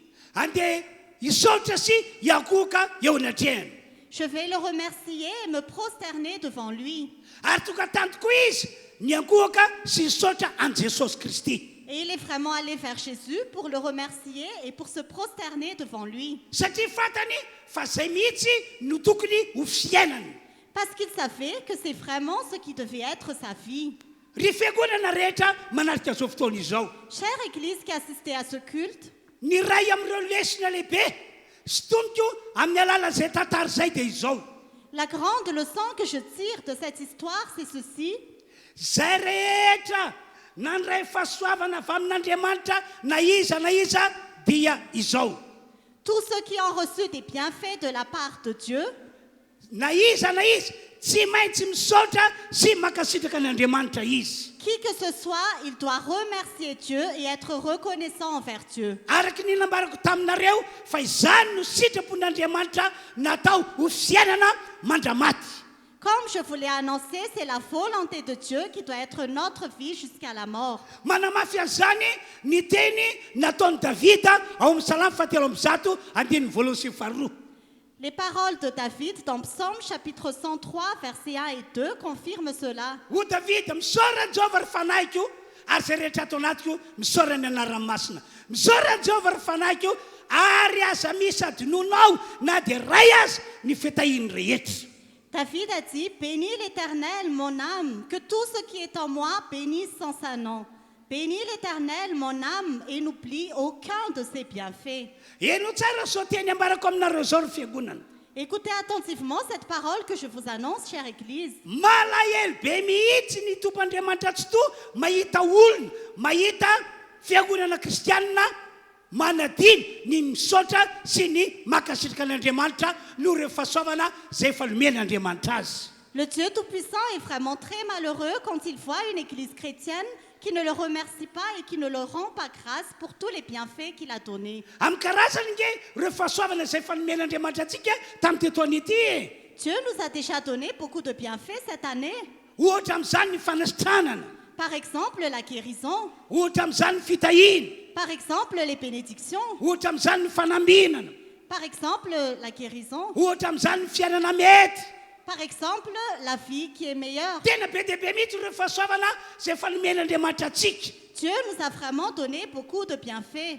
Na dia ny fivampianana nataon'Andriamanitra taminao azy dia fanomezana avy any an-danitra avy amin'Andriamanitra izany. Même ta vie qui est transformée, c'est un don qui vient de Dieu, qui vient d'en haut. Noho izany malahelo Andriamanitra raha ohatra ka tsy malala misaotra sy mankasitraka azy ianao ny amin'izany fahasoavana lehibe nomeny anao izany. Alors Dieu est vraiment triste si tu ne sais pas le remercier et être reconnaissant pour tous les bienfaits qu'il t'a donnés. ahoana o jesosy tamin'ilay lehilahy iray boka sitrana sy tamin'ireo vahoaka marobe zay nitsakana teo anatrehany. Qu'est-ce que Jésus a dit aux lépreux qui étaient guéris et à tout le peuple qui était autour de lui? O jesosy eo amin'ny andininy fafito ambin'ny folo liko toko fafito ambin'ny folo Jésus a dit dans Luc chapitre 17, verset 17 verset 17, o jesosy tsy efa voadio avokoa fa izy fololahy fa aizany sivy. Jésus a dit, les 10 n'ont-ils pas été guéris et les 9 autres, où sont-ils? eo amin'ny andininy fahavalo ambin'ny folo aizany sivy tsy misy afa-tsy ity lehilahy hafa firenena ity ihany fa no tonga eto anatrehako mba hisaotra sy hanome voninahitra an'Andriamanitra. Au verset 18, ne s'est-il trouvé que cet étranger pour revenir et donner gloire à Dieu? dika zany teny jesosy zany dia hoe malahelo aho ary malahelo ny raiko satria tsy mahalala misaotra sy makasirika an'Andriamanitra le olona nomena fahasoavana. Ce que Jésus veut dire, c'est qu'il est malheureux et son Père est malheureux parce que les personnes qui ont reçu des bienfaits n'ont pas su le remercier. Noho izany amafisiko amintsika hatrany hatrany fa tsy maintsy misaotra sy makasirika an'Andriamanitra isika noho ireo fahasoavana marobe zay efa nomena Andriamanitra antsika. Alors, je confirme encore que nous devons rendre grâce et être reconnaissants à Dieu pour tous les bienfaits qu'il nous a donnés. Tsy safidy le izy fa tsy maintsy misaotra sy makasirika an'Andriamanitra isika. Ce n'est pas un choix, mais c'est une obligation. Nous devons remercier et rendre grâce à Dieu. Ataoko fa mazava aminao ilay tantara mikasy an'ilay boka folona teo. Je crois que l'histoire des 10 lépreux est claire pour toi. Fa zao ihany koa anefa Mais voici aussi, ena dia mifanohatra amin'ireo zavatra noeritreretinao azy ny zava-misy sy ny zavatra nitranga teo aminao dia mbola izao ihany. même si les choses qui sont arrivées dans ta vie sont opposées à ce que tu pensais, voici encore, tsy maintsy misaotra sy makasitraka an'Andriamanitra foana ianao. tu dois toujours rendre grâce à Dieu et lui être reconnaissant. Mazava le Thessaloniana voalohany toko fadimy andiny fahavalo ambin'ny folo. C'est clair ce qui est écrit dans 1 Thessaloniciens chapitre 5 verset 18. Misora amin'ny zavatra rehetra hoy ny voalaza amin'ny baiboly. Exprimez votre reconnaissance en toutes circonstances, dit la Bible. Na zava-tsoa ny raisinao na zavatra ny ratsy ny raisinao dia mandidy ny baiboly hoe tsy maintsy misaotra sy makasitraka an'Andriamanitra foana isika. Que tu aies reçu des bienfaits ou que tu aies reçu de mauvaises choses, la Bible nous ordonne de toujours remercier Dieu. Tsy maintsy misaotra sy makasitraka an'Andriamanitra isika satria izay ny sitrapon'Andriamanitra natao fiainana mandritry ny androm-piainantsika rehetra. Nous devons remercier Dieu et être reconnaissants parce que c'est la vie que nous devons vivre sur cette terre. Aoko fantatsika rehetra zao zavatra ambarako aminareo zao ary mino an'izany fa marina izany. Sachant tous cette chose que je vais vous annoncer et croyez que c'est la vérité. Na iza nino an Jesosy sy nandray an Jesosy. Tous ceux qui croient en Jésus et qui ont reçu Jésus, raha tena nino an Jesosy sy nandray an Jesosy ianao tonga eto. si vous avez vraiment cru en Jésus et vous avez reçu Jésus, vous qui êtes ici, dia azo antoka voalaza baiboly fa natsakan'Andriamanitra olon'Andriamanitra ianao. ce que la Bible dit est clair, c'est que tu es un homme de Dieu et une femme de Olon'Andriamanitra Dieu. tahaka zanak'Israely ianao. Tu es le peuple de Dieu comme les enfants d'Israël. Na iza nino an Jesosy sy nandray an Jesosy dia natsakan'Andriamanitra ho zanany ihany koa ianao. Tous ceux qui ont reçu Jésus et qui croient en Jésus ont été adoptés par Dieu comme enfants de Dieu. Zanak'Andriamanitra tahaka Jesosy ianao. Tu es un enfant de Dieu comme Jésus. Marina be daholo zany rehetrarehetra ambarako aminareo zany. Tout ce que je vous annonce est la vérité. Ho fisoratsika an'Andriamanitra azy satria marina be zany teny izany dia andao hiteka faran'izay Pour mafy izy. remercier Dieu parce que c'est la vérité, acclamons le Seigneur.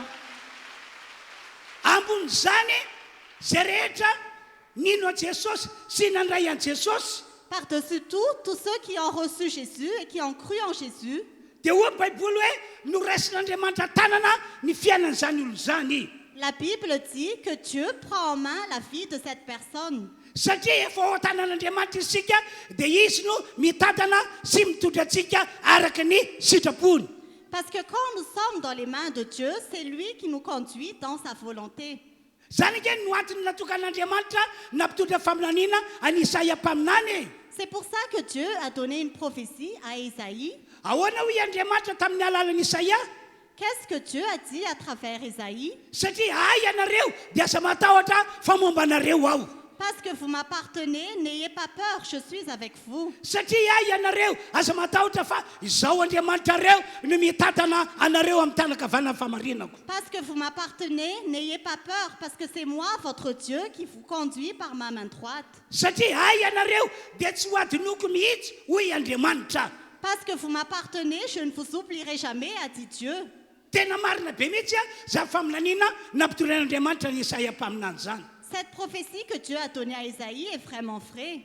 Kanefa na dia zany azy ny toerana misy antsika rehetra toga eto Malgré cela, la place que nous avons, nous tous qui sommes ici, dia ndraindray misy zavatra mafy tsy ampozina miseho eo amin'ny fiainatsika. parfois il y a des difficultés qui arrivent dans notre vie. Ary ndraindray zany zavatra mafy zany tena manakivy amin'ny maha olombelona atsika. Et parfois ces difficultés nous découragent vraiment en tant qu'être humain. Ohatra amin'izany ny valimbavaka tsy azo. Par exemple, quand nous prions et que nous ne recevons pas de réponse. Ohatra amin'izany ny olana tsy mety miva. Par exemple, les problèmes qui ne peuvent pas être résolus. Ohatra amin'izany ny aretina tsy mety sitrana. Par exemple, les maladies qui ne peuvent pas être guéries. Ohatra amin'izany loza tonga tapoka eo amin'ny fiainatsika. Par exemple, les malheurs qui arrivent soudainement dans notre vie. Be dia be mihitsy ndraindray zavatra ratsy tonga tapoka eo amintsika. Parfois, il arrive vraiment de mauvaises choses dans notre vie. Nefa araky ny nambarako teo olon'Andriamanitra sy zanak'Andriamanitra isika. Alors que nous sommes le peuple de Dieu et les enfants de Dieu, comme je l'ai dit tout à l'heure. Ary tsy hoe olon'Andriamanitra sy zanak'Andriamanitra titre ty ivelany fotsiny. Et nous ne sommes pas seulement un peuple de Dieu et enfants de Dieu comme un titre extérieur. Fa tena olon'Andriamanitra sy zanak'Andriamanitra arabaky teny. Mais nous sommes vraiment le peuple de Dieu et les enfants de Dieu, littéralement. Andriamanitra mihitsy no mireconnaître antsika fa zany tokoa isika. C'est vraiment Dieu en personne qui reconnaît que nous sommes cela. Kanefa na dia zany aza ry fiangonana malala tonga eto. Et malgré cela, chère Église qui est ici, Amin'ny maha olon'Andriamanitra antsika sy amin'ny maha zanak'Andriamanitra antsika en tant que peuple de Dieu et enfants de Dieu, dia mila misaotra sy makasitraka an'Andriamanitra foana isika. nous devons toujours remercier Dieu et lui rendre grâce. Averiko amintsika indray le teny Tesaloniana voalohany toko fadimy andimy fahavalo ambin'ny folo. Je répète encore ce qui est écrit dans 1 Thessaloniciens chapitre 5 verset 18. Misaoran'Andriamanitra amin'ny zavatra rehetra hoy Paul apôstôly. Exprimez votre reconnaissance en toutes circonstances, a dit l'apôtre Paul. Na inona zava-nisy zavatra nitranga miseho teo amin'ny fiainantsika dia zay ihany amin'ny maha olon'Andriamanitra anao amin'ny maha zanak'Andriamanitra anao misaoran'Andriamanitra foana. Quelles que soient les circonstances qui se sont passées dans notre vie, en tant qu'enfant de Dieu et peuple de Dieu, remercie toujours Dieu. Satria zany no sitrapon'Andriamanitra natao iainantsika amin'ny maha olon'Andriamanitra antsika sy amin'ny maha kristianina antsika. Parce que c'est la volonté de Dieu que nous devons vivre en tant que peuple de Dieu et en tant que chrétiens. Asa miala amin'izany mihitsy isika rehetra tonga eto. Faites toujours cela, vous tous qui êtes ici. Atao fiainana atao fiainana alaintsika tahaka ny fiainan'ireo zanak'Israely. Que ce soit vraiment notre vie, la vie que les Israélites ont vécue. Ahoana hoy ny voalaza baiboly mikasany amin'izy ireo? Qu'est-ce que la Bible dit à propos d'eux? Andriamanitra no nanafaka azy ireo tao Egypta ary nitondra azy ireo ho any amin'ilay tany tondradroa sy tantely. C'est Dieu qui les a délivrés d'Égypte et qui les a conduits vers le pays où coule le lait et le miel. Mazava be mihitsy voalaza baiboly fa tsy navelan'Andriamanitra nandeha irery izy ireo. Ce que la Bible dit est vraiment clair. Dieu ne les a pas envoyés tout seuls. Amin'ny atoandro mitarika azy ireo amin'ny alalan'ny andrahon'Andriamanitra. Pendant le jour, Dieu les a conduits à travers une colonne de nuée. Amin'ny andro alina mitarika azy ireo amin'ny alalan'ny andriafo Andriamanitra. Pendant la nuit, Dieu les a conduits à travers une colonne de feu. Na andro na alina teo an-tanan'Andriamanitra mandrakariva zanak'Israely. Jour et nuit, les Israélites étaient toujours dans les mains de Dieu. Kanefa dia hitantsika eo anatin'ny baiboly ny zavatra dolona tamin'izy ireo. Et pourtant, nous voyons dans la Bible ce qui leur est arrivé. Ny inona zavatra nitranga nandalo olana sy ady magotrakotraka azy zareo tena mpandiana nefa olona miaraka amin'Andriamanitra. Qu'est-ce qui s'est passé? Ils ont rencontré beaucoup de batailles et de difficultés en chemin alors qu'ils étaient le peuple de Dieu. Naloana zay dia tsotra fotsiny ny teny nataon'Andriamanitra hoe mandroso foana ianareo fa samembotra aza verin-dalana. Ce que Dieu a dit est très clair, avancez tout simplement et ne reculez jamais, ne repoussez pas chemin. Sorata zany tantara zany mba hatongatsika hiaina tahaka zany mihitsy. Cette histoire a été écrite pour que nous vivons de la même manière.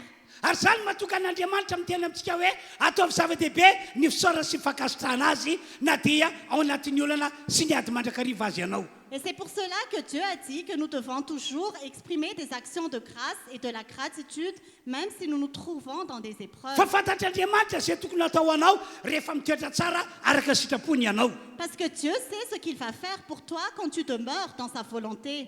Eno tsara nge tantaran'ity lehilahy anankiray ity atao hoe Job no anarana. Écoutez bien l'histoire de cet homme qui s'appelle Job. Araka ny voalaza Baiboly Job toko voalohany dia ny voalohany. Comme il est écrit dans la Bible, dans Job, chapitre 1, verset 1, lehilahy marina sy mahitsy zany lehilahy zany. cet homme était un homme intègre et droit. Lehilahy nifady ny ratsy zany lehilahy zany. C'est un homme qui se détournait du mal. Lehilahy ny tena natahotra Andriamanitra zany lehilahy zany. C'est un homme qui craignait vraiment Dieu. Andriamanitra mihitsy no nijoro vavolombelona fa zany tokoa Job. C'est vraiment Dieu qui a témoigné que Job était ainsi. Ka raha ny radinitsika zany ny fandeha tantara dia zao. Et si nous observons cette histoire, c'est ceci.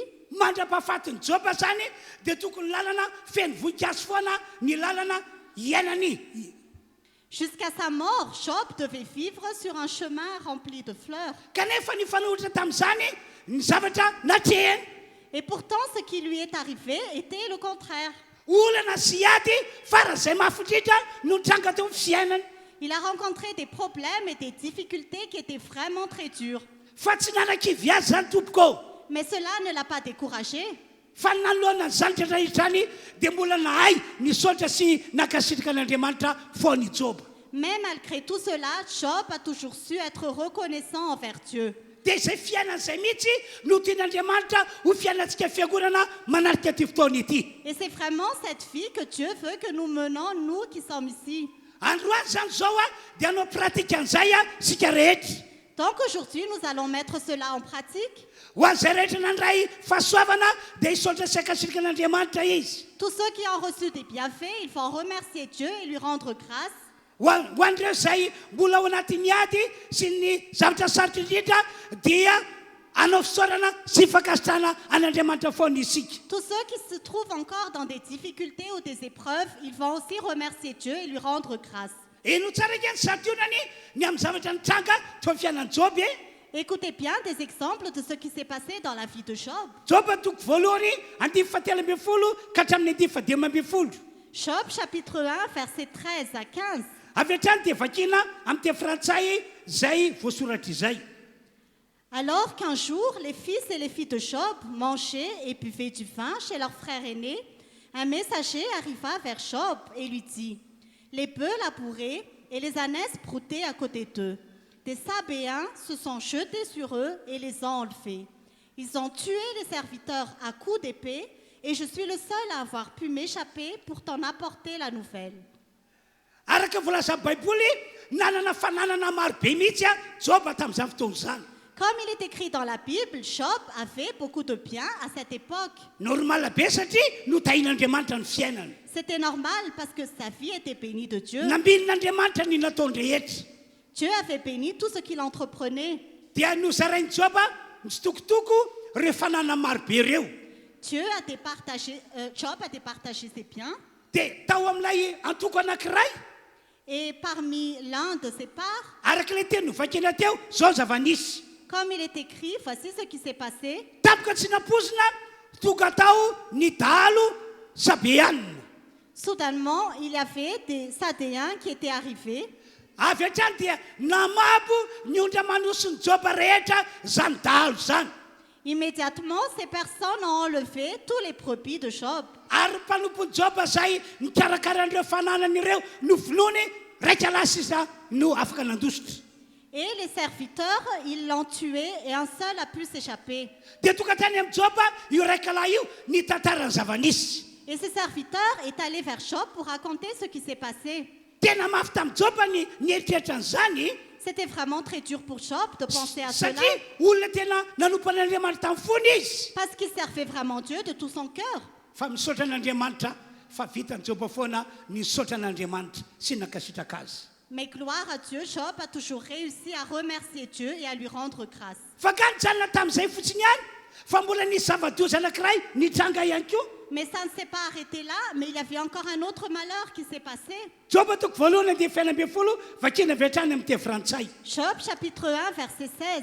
Il parlait encore lorsqu'un autre messager arriva et dit: La foudre est tombée du ciel, a embrasé les brebis et les serviteurs et les a dévorés. Je suis le seul à avoir pu m'échapper pour t'en apporter la nouvelle. mbola zava-doza hafa indray tentraka manaraka ity C'était encore un autre malheur qui s'est passé. nisy atokony anankiray tany ambadika tany Il y avait une part des biens de hoy Job. ny baiboly hoe nilatsaka ny afo avy any an-danitra La Bible dit que la foudre est tombée du ciel. varatra io latsaka io C'était la foudre. maty daholo ny biby fiompony joba rehetra zay nandrasany Tout le troupeau de Job était tué. raika lasitra ny velony Il n'y avait plus qu'un serviteur qui était tamin'iny en andro vie. iny ihany dia nakany amin'ny joba zany raika lahy zany hitantara zava-nisy Ce jour-là même, ce serviteur est allé vers Job pour raconter ce qui s'est passé. azoko onona mihitsy ny zavatra nitsanga teo amin'ny joba C'était vraiment un malheur qui s'est passé dans la vie de tena Job. nizokozina mihitsy ny lohany nieritreritra ny zava-nisy nitranga teo amin'ny fiainana Il ne savait plus que faire concernant les malheurs qui sont arrivés dans sa vie. fa ka vitatra eo ihany le izy andoka hoe vakina eo amin'ny andeha fafita ambin'ny folo hoe Mais ça ne s'est pas arrêté là. Nous allons lire au verset 17. vakina amin'ny teny frantsay avy hatrany Il parlait encore lorsqu'un autre messager arriva et dit: Des Chaldéens répartis en 3 bandes se sont précipités sur les chameaux et les ont enlevés. Ils ont tué les serviteurs à coups d'épée et je suis le seul à avoir pu m'échapper pour t'en apporter la nouvelle.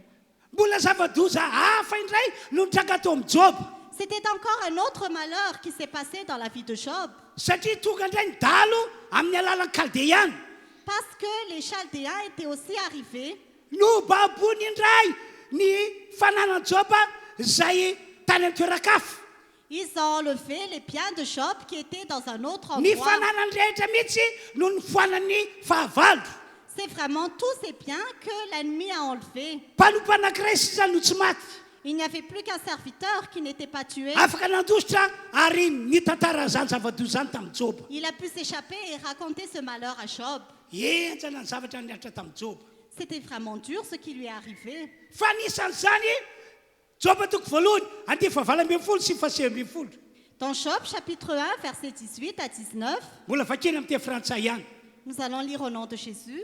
Il parlait encore lorsqu'un autre messager arriva et dit: Pendant que tes fils et tes filles mangeaient et buvaient du vin chez leur frère aîné, un grand vent est venu depuis l'autre côté du désert et a frappé contre les 4 coins de la maison. Elle s'est écroulée sur les jeunes champs et ils sont morts. Je suis le seul à avoir pu m'échapper pour t'en apporter la nouvelle. raha fitenina tantara nandalovana zava-doza amin'ny karazany joba lelan'andriamanitra Si nous résumons l'histoire, Job a traversé beaucoup d'épreuves de toutes sortes. raha isika zao no nandrean'izany tantara zany avy hatrany dia nilaza hoe olom-bohotsina joba Si c'est nous qui avons entendu cette histoire, nous aurions tout de suite dit que Job était quelqu'un de maudit. hoy isika hoe misozona mpitondra faravana eo aminy Nous aurions dit qu'il y avait une malédiction qui entraîne la destruction dans sa vie. kanefa tsy zany no marina Et pourtant, ce n'était pas la vérité. ry havana malala manarika teo fotoana ity Bien-aimé qui assistait à ce culte, inona ho ianao no nataony joba raha niara zany tratrahitra zany à ton avis, qu'est-ce que Job a fait quand tout cela lui est arrivé? nataony zava-pady ny nanometsina an'andriamanitra Il n'a pas donné tort à Dieu. araka volasa baiboly ihany keo a dia niaro ny tena tsy hanota mihitsy izy Comme il est écrit dans la Bible, il a fait tout son possible pour ne pas pécher. tsy nivadika tamin'andriamanitra ihany koa izy Il ne s'est pas détourné de Dieu. sorata zany tantara zany satria fiainana tahaka zany no tenyandriamanitra ho hita amin'izao fiangonana izao Cette histoire était écrite parce que Dieu veut que cette église vive la même chose. dia voalaza amin'ny joba toko voalohany 2 sy 20 ho joba manao hoe Andriamanitra no nanome izy ny naka isaorana ny Andriamanitra. Et c'est écrit dans Job chapitre 1 verset 20 à 21 qu'il a dit « L'Éternel a donné et l'Éternel a repris. Que le nom de l'Éternel soit béni. » Vita ny job ny naneo fisaorana sy fakasitrana an'Andriamanitra na dia zaloza amin'ny karazan'izany ary no ny famafao teo amin'ny fiainana. Job a réussi à rendre grâce à Dieu malgré tous ces malheurs qui se sont passés dans sa vie. Toetra sy toe-panahy tahaka izany no tian'Andriamanitra ho hita eo amin'ny fiainantsika amin'ity taona ity sy amin'ny taona ho avy iny. Ce sont de pareilles attitudes et comportements que Dieu veut voir dans notre vie cette année et l'année à venir. Aoka isika rehetra ametraka an'Andriamanitra eo amin'ny toerana amandriamanitra azy. Que tous nous plaçons Dieu en son rang de Dieu. Satria Andriamanitra izy dia fantany izay hitondrany sy hitantanany ny olona rehetra. Parce qu'il est Dieu, il sait comment conduire chaque personne. Ary fanampy izany dia mahay izy misaotra sy mankasitraka an'Andriamanitra foana isika. Et à part cela, sachant toujours rendre grâce à Dieu et le remercier. Ry fiangonana rehetra manarika ity fotoan-dehibe ity. Chère Église qui assistait à ce grand culte, Anao pratika isika rehefa avy eo hisaotra sy ankasitraka an'Andriamanitra ny amin'ny zavatra rehetra. nous allons mettre cela en pratique tout à l'heure et remercier Dieu en toutes circonstances. Manaraka izany ihany koa tsara ny ahafantarantsika an'izao zavatra ambarako aminareo izao. À part cela, c'est bien que vous sachiez ce que je vais vous annoncer. Ao aorian'ny fisaorana sy ny fankasitrahana ataontsika ho an'Andriamanitra dia izao ny zavatra tsy maintsy hitranga. Après l'action de grâce et la gratitude que nous faisons envers Dieu, voici ce qui va se Rehefa passer. mahay misaotra sy mankasitraka an'Andriamanitra ianao dia iseho ny fagagana aorianan'izay. Quand tu remercies Dieu et quand tu lui rends grâce, il y aura un miracle après cela. Iseho ny fitahiran'Andriamanitra aorianan'izay. Dieu va réaliser cela après cela. Hitondrana ho amin'ny fombiazan'Andriamanitra. Il va te conduire dans la bénédiction. Hitondrana dans ho le amin'ny fiainana succès. mety Andriamanitra. Dieu va te conduire dans une vie meilleure. Marina be ke zany tena marako aminareo zany e. C'est vraiment vrai ce que je vous annonce. Tena marina be mihitsy ke zany teny zany e. C'est vraiment la vérité, cette parole. Ohatra ny amin'izany ity. Par exemple, Mikasiny amin'ny joba manokana. concernant la vie de Job, Marina fa mafy be ny zavatra nandalovana. c'est vrai qu'il a traversé beaucoup d'épreuves. Raha ny fitsarana dia hoe tsy ho tafariny intsony Job. Si nous regardons, nous aurions dit qu'il ne se serait jamais relevé. Fa inona ny zava-nisy? Mais qu'est-ce qui s'est passé? Nataon'Andriamanitra tsara fiafara izy. Dieu a fait que sa vie avait un bon dénouement. Notahian'Andriamanitra be mihitsy ny fiainan'i Job sy ny nataony rehetra tateo aoriana. Dieu a vraiment béni toute sa vie et tout ce qu'il a entrepris après. Aoriana fisaorana sy fankasitrahana iarahantsika manao rehefa avy eo dia tahaka nitondran'Andriamanitra ny Job ane no hitondran'Andriamanitra antsika ihany koa. Après l'action de grâce et la gratitude que nous allons faire tout à l'heure, Dieu va conduire notre vie comme il a conduit Job. Ataoko efa kitsika ny tantara Job toko faray 12 hoe 12 ka hatramin'ny 12. Nous allons lire l'histoire de Job, chapitre 42, versets 12 à 16. Tonga dia vakena amin'ny teny frantsay le teny. Nous allons lire au nom de Jésus. L'Éternel bénit la dernière partie de la vie de Job beaucoup plus que la première. Il posséda 14 000 brebis, 6 000 chameaux, 1 000 paires de bœufs et 1 000 ânesses. Il eut aussi 7 fils et 3 filles. Il appela la première Shemima, la deuxième Kétia et la troisième Kérenapuk. Dans tout le pays, on ne trouvait pas d'aussi belles femmes que les filles de Job. Leur père leur accorda une part d'héritage parmi leurs frères. Job vécut après cela 140 ans et il fit ses fils et les descendants de ses fils jusqu'à la 4e génération. Mazava ny voasoratra fa notahina be mihoatra lavitra no izay nananany fahiny Job. Ce qui est écrit est clair que Job était béni bien au-delà de ce qu'il a eu auparavant. Hatramin'ny taranany azy dia nataon'Andriamanitra tsara tefy. Même ses descendants étaient bénis par Dieu. Satria ny zanakavavin'i Job no tsara tarehy indrindra tamin'izany fotoana izany. Parce que les filles de Job étaient les plus belles en ce temps-là. Ary mbola miain'Andriamanitra tompon'andro avelomana araky voalaza io Job. Et Dieu a encore donné une longue vie à Job. Efapolo amby 100 taona no niainan'i Job. Il a vécu 140 ans. Ohatra anankiray faharoa ihany koa dia ity. Un autre exemple, c'est ceci. Ndray mandeha namory olona be dia be Jesosy Kristy. Un jour, Jésus-Christ a réuni plusieurs personnes. Dia nandritry ny atelona tsy nisy ny sakafo ny olona. Et personne n'avait mangé parmi ce peuple. Kanefa tsy niala teo an-tongotra Jesosy ny vahoaka rehetra. Et pourtant, le peuple ne s'est pas éloigné des pieds de Jésus. Satria tsapan'izy ireo hoe navoky azy ireo ny teny nambaran'i Jesosy. Parce qu'ils sentaient que les paroles de Jésus les rassasiaient.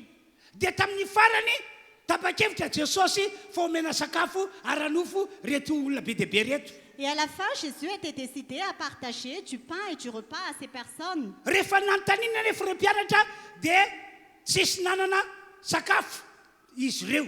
Mais quand il a demandé aux disciples, personne n'avait de repas. Fa tovolahy anankiray no nanatona Jesosy niaraka tamin'ny mofo anankidimy sy trondro anankiroa. Mais un jeune homme s'est approché de Jésus avec 5 pains et 2 poissons. Gaga Jesosy nahita ity tovolahy ity. Jésus était étonné quand il a vu ce jeune homme. Hoe ny fananany rehetra tany aminy mofo anankidimy trondro anankiroa dia omeny ahy mba ho fandraisan-jara ho sakafon'olona be dia be. Que tous les biens qu'il a fait dans ses mains, il voulait le donner à tout ce peuple. C'était 5 pains et 2 Rehefa koa poissons. manarika ity fotoan-dehibe ity. Chère Église qui assistait à ce grand culte, Ny zavatra rehetra ataontsika io dia hitan'Andriamanitra daholo. tout ce que nous faisons, Dieu le voit. Ny fahafoizantsika ho an'ny asan'Andriamanitra io hitan'Andriamanitra daholo. Le sacrifice que nous faisons pour l'œuvre de Dieu, Dieu le voit. Ary mahafaly an'Andriamanitra mahita anao mavita manome mavita mandray anjara. Et Dieu est dans la joie quand il voit que tu participes et que tu donnes. Engany ka ho tak'izany avokoa sia rehetra tonga eto. Que nous tous qui sommes ici, nous puissions être comme cela. Dia satria Andriamanitra Jesosy Et parce que Jésus est Dieu, zanak'Andriamanitra mpanao fagagana izy. c'est un enfant de Dieu, il fait des miracles. Fa zao foana no nataony aloha. Voici ce qu'il a fait d'abord. Tsy maintsy atao ny fisaorana an'Andriamanitra ray. Il te fait d'abord remercier Dieu le Père. Rehefa vita ny fisaorana an'Andriamanitra ray tamin'ny alala mofo dimy sy trondro anankiroa Après qu'il ait remercié Dieu pour les pains et les poissons, dia nasain'i Jesosy no zarainy mpianatra zany mofo dimy sy trondro anankiroa zany. Jésus a demandé aux disciples de partager les 5 pains et 2 poissons. Dia akory tokoa ny zava-magaga rehevana malala Et un miracle s'est passé, bien-aimés. fa lay mofo dimy sy trondro anankiroa ny tombo teny ampialatany reto mpianatra. Les 5 pains et les 2 poissons se sont multipliés dans les mains des disciples. Ary rehefa nozaraina dia nahazo daholo ny olona rehetra ary voky. Et quand ils ont partagé, tout le monde a reçu et ils étaient rassasiés. Ary ny tena mahagaga dia ity mbola nisy tsomotsompony tsy lany 12 sy biky. Et ce qui est vraiment étonnant, c'est qu'il avait encore des morceaux qui restaient. Ny tiako ambara amin'izany zava-dehibe amin'Andriamanitra ny fisaorana sy ny fankasitrahana azy. Ce que je veux dire, c'est que c'est vraiment important pour Dieu qu'on le remercie et qu'on lui rende Ka grâce. rehefa hitan'Andriamanitra fa mahay misaotra sy mankasitraka azy ianao dia fantatr'Andriamanitra tokony atao. Et quand Dieu voit que tu sais le remercier, il sait ce qu'il doit faire. Raha hisaotra sy hankasitraka an'Andriamanitra tsika rehefa avy eo dia mimana fa ndrefa gagany ianao aorinan'izay. Quand tu vas remercier et rendre grâce à Dieu tout à l'heure, prépare-toi à recevoir un miracle. Ho tahina ihany ny ataonao aorinan'izay. Tout ce que tu entreprendras sera béni après cela. Ho ambiny amin'izay aleanao rehetra ianao aorinan'izay. Tu auras du succès partout où tu iras après cela. Tena ndray fahasoavana be mihoatra no teo aloha ianao. Tu recevras beaucoup de bienfaits au-delà de ce que tu as reçu auparavant. Zay rehetra mino angatako izy iteka sady anao amainina mafy be. Tous ceux qui croient, qui acclament le Seigneur. Andabole iteka mafy an'Andriamanitra ihany isika. Acclamons plus fort. Halleluja.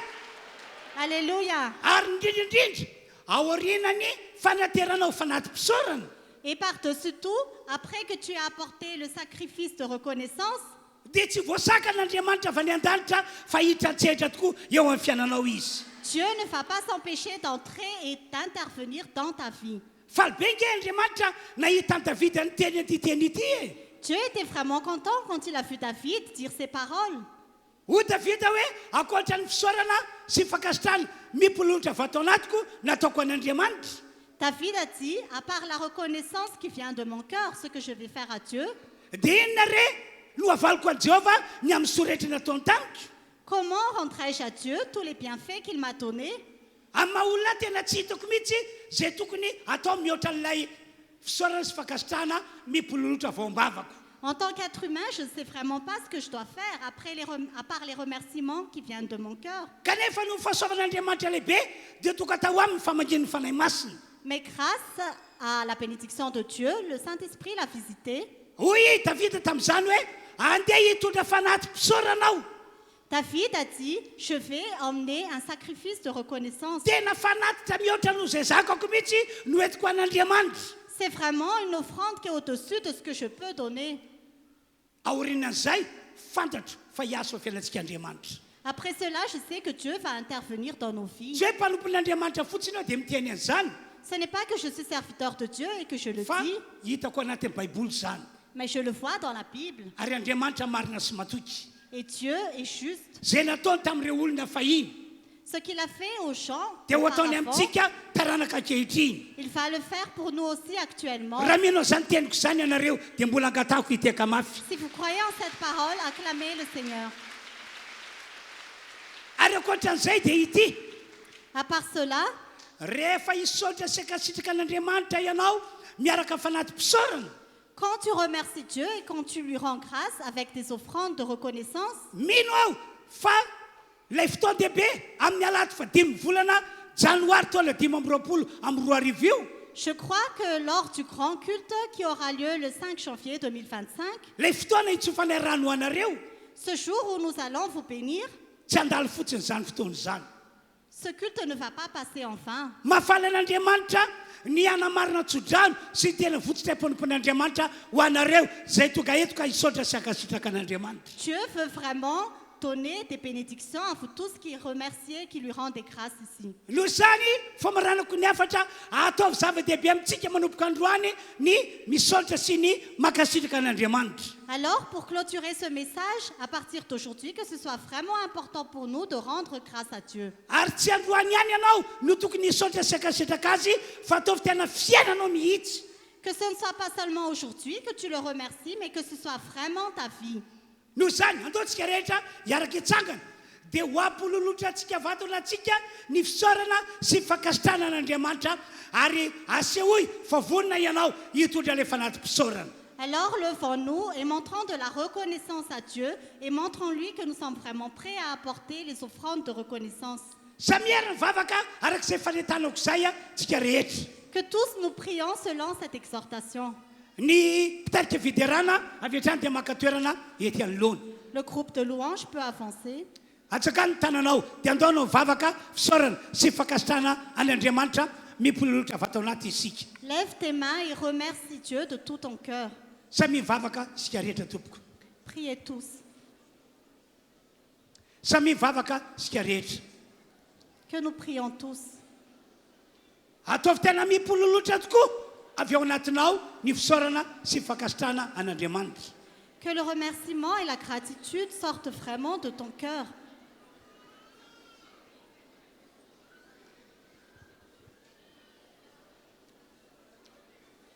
sokoafa ny vavanao Ouvre ta bouche. na ianareo zay samba toka eto aza dia sokafa ny vavanao Même vous qui êtes ici pour la première fois, ouvrez votre bouche. zao fomba fanaontsika zao dia fomba fanao ao anaty baiboly Ce que nous faisons maintenant, c'est fait dans la Bible.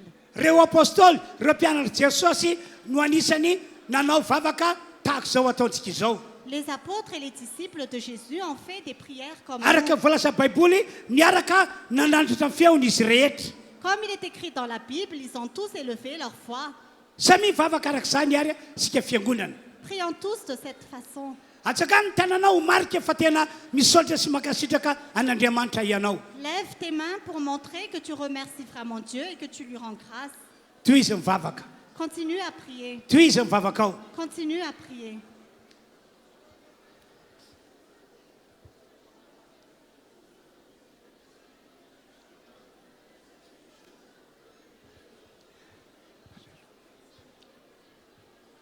manginy isika Gardons le silence.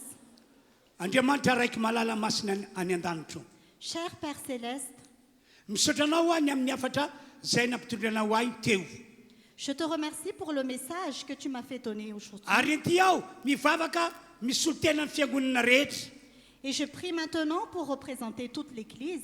misaotra sy makasitraka anao zahay Nous te remercions et nous te rendons grâce ny amin'ny zavatra rehetra zay nitranga teo amin'ny fiainanay tamin'ity taona ity. pour toutes les choses qui se sont passées dans notre vie cette année. Faly be zahay ny amin'ireo fahasoavana nomenao anay. Nous sommes dans la joie pour tous les bienfaits que tu nous as donnés. Ka rehefa mbola faly misaotra sy mankasitraka anao foana izahay na dia nifanotra tamin'izany ary nitranga teo aminay. Et nous sommes aussi dans la joie, nous te remercions aussi, même si ce qui s'est passé était contraire à ce que nous pensions. Misaotra ry Andriamanitra eo. Nous te remercions, ô Dieu. Satria Andriamanitra ianao dia miondrika ao anatrianao zahay. Parce que tu es Dieu, nous nous prosternons devant toi.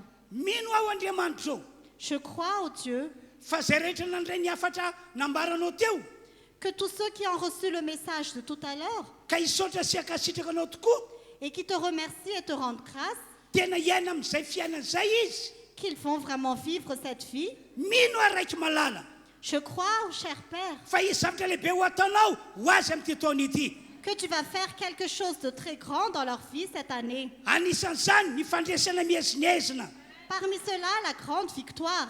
satria efa namotsitra teny ny mpanomponao tamin'ny volana lasa iny. Parce que ton serviteur a déjà relâché des paroles le mois dernier. Mino izahay fa izy zavatra lehibe sakatra sainy ho ataonao eo amin'ny fiainanay amin'ny taona vaovao iny.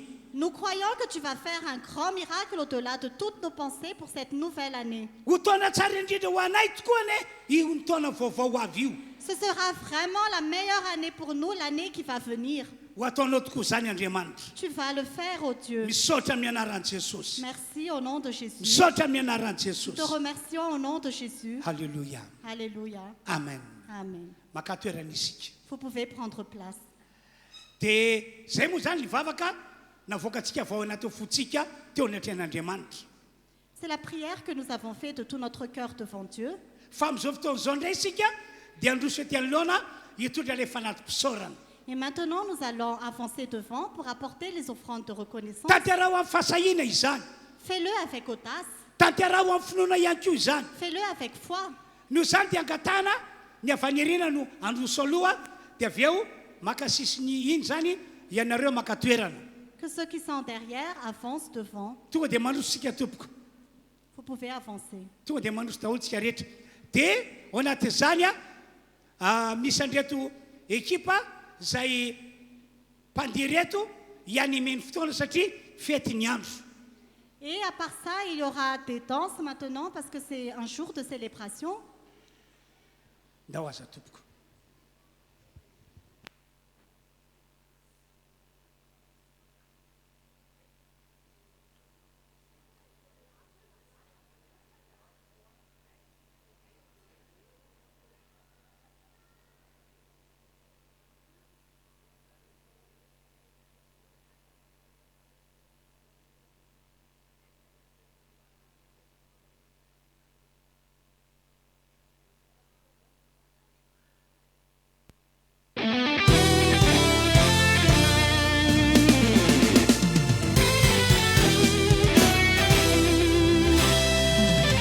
Asani tananao natao ideranao sai Madakizali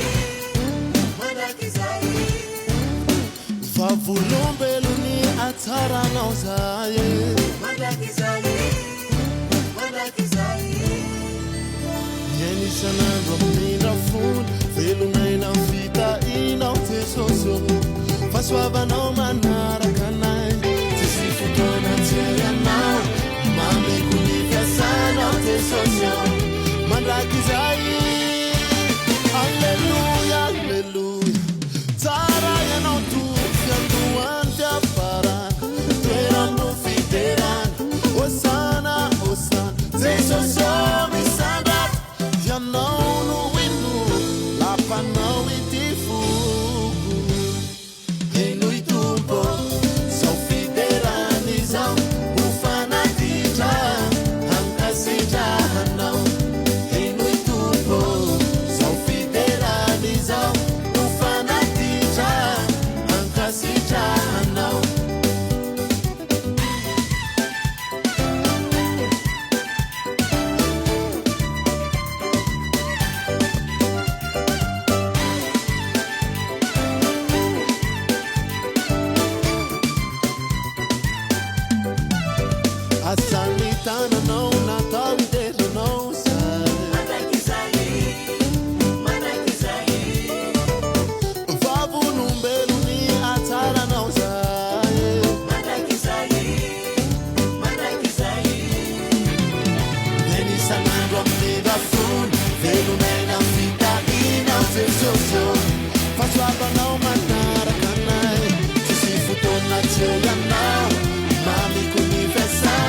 Jesosio madakizari Alleluia Alleluia Sara yanotu fiandu ante afara Terambu fidera Hosanna Hosanna Jesosio misadat Yanono winu Lapana witifu Alleluia Alleluia Sara yanotu fiandu ante afara Terambu fidera Hosanna Hosanna Jesosio misadat Yanono winu Lapana witifu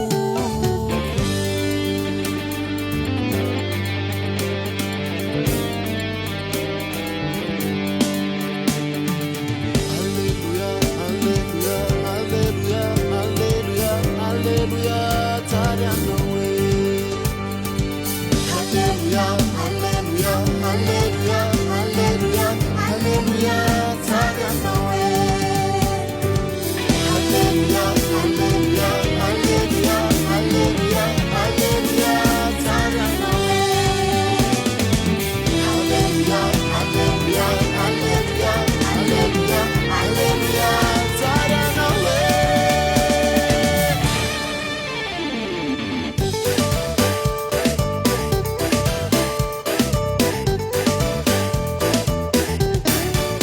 Alleluia, alleluia, Sara yanotu fiandu ante afara Terambu fidera Hosanna, Hosanna Jesosio misadat Yanono winu Lapana witifu Alleluia, alleluia Sara yanotu fiandu ante afara Terambu fidera Hosanna, Hosanna Jesosio misadat Yanono winu Lapana witifu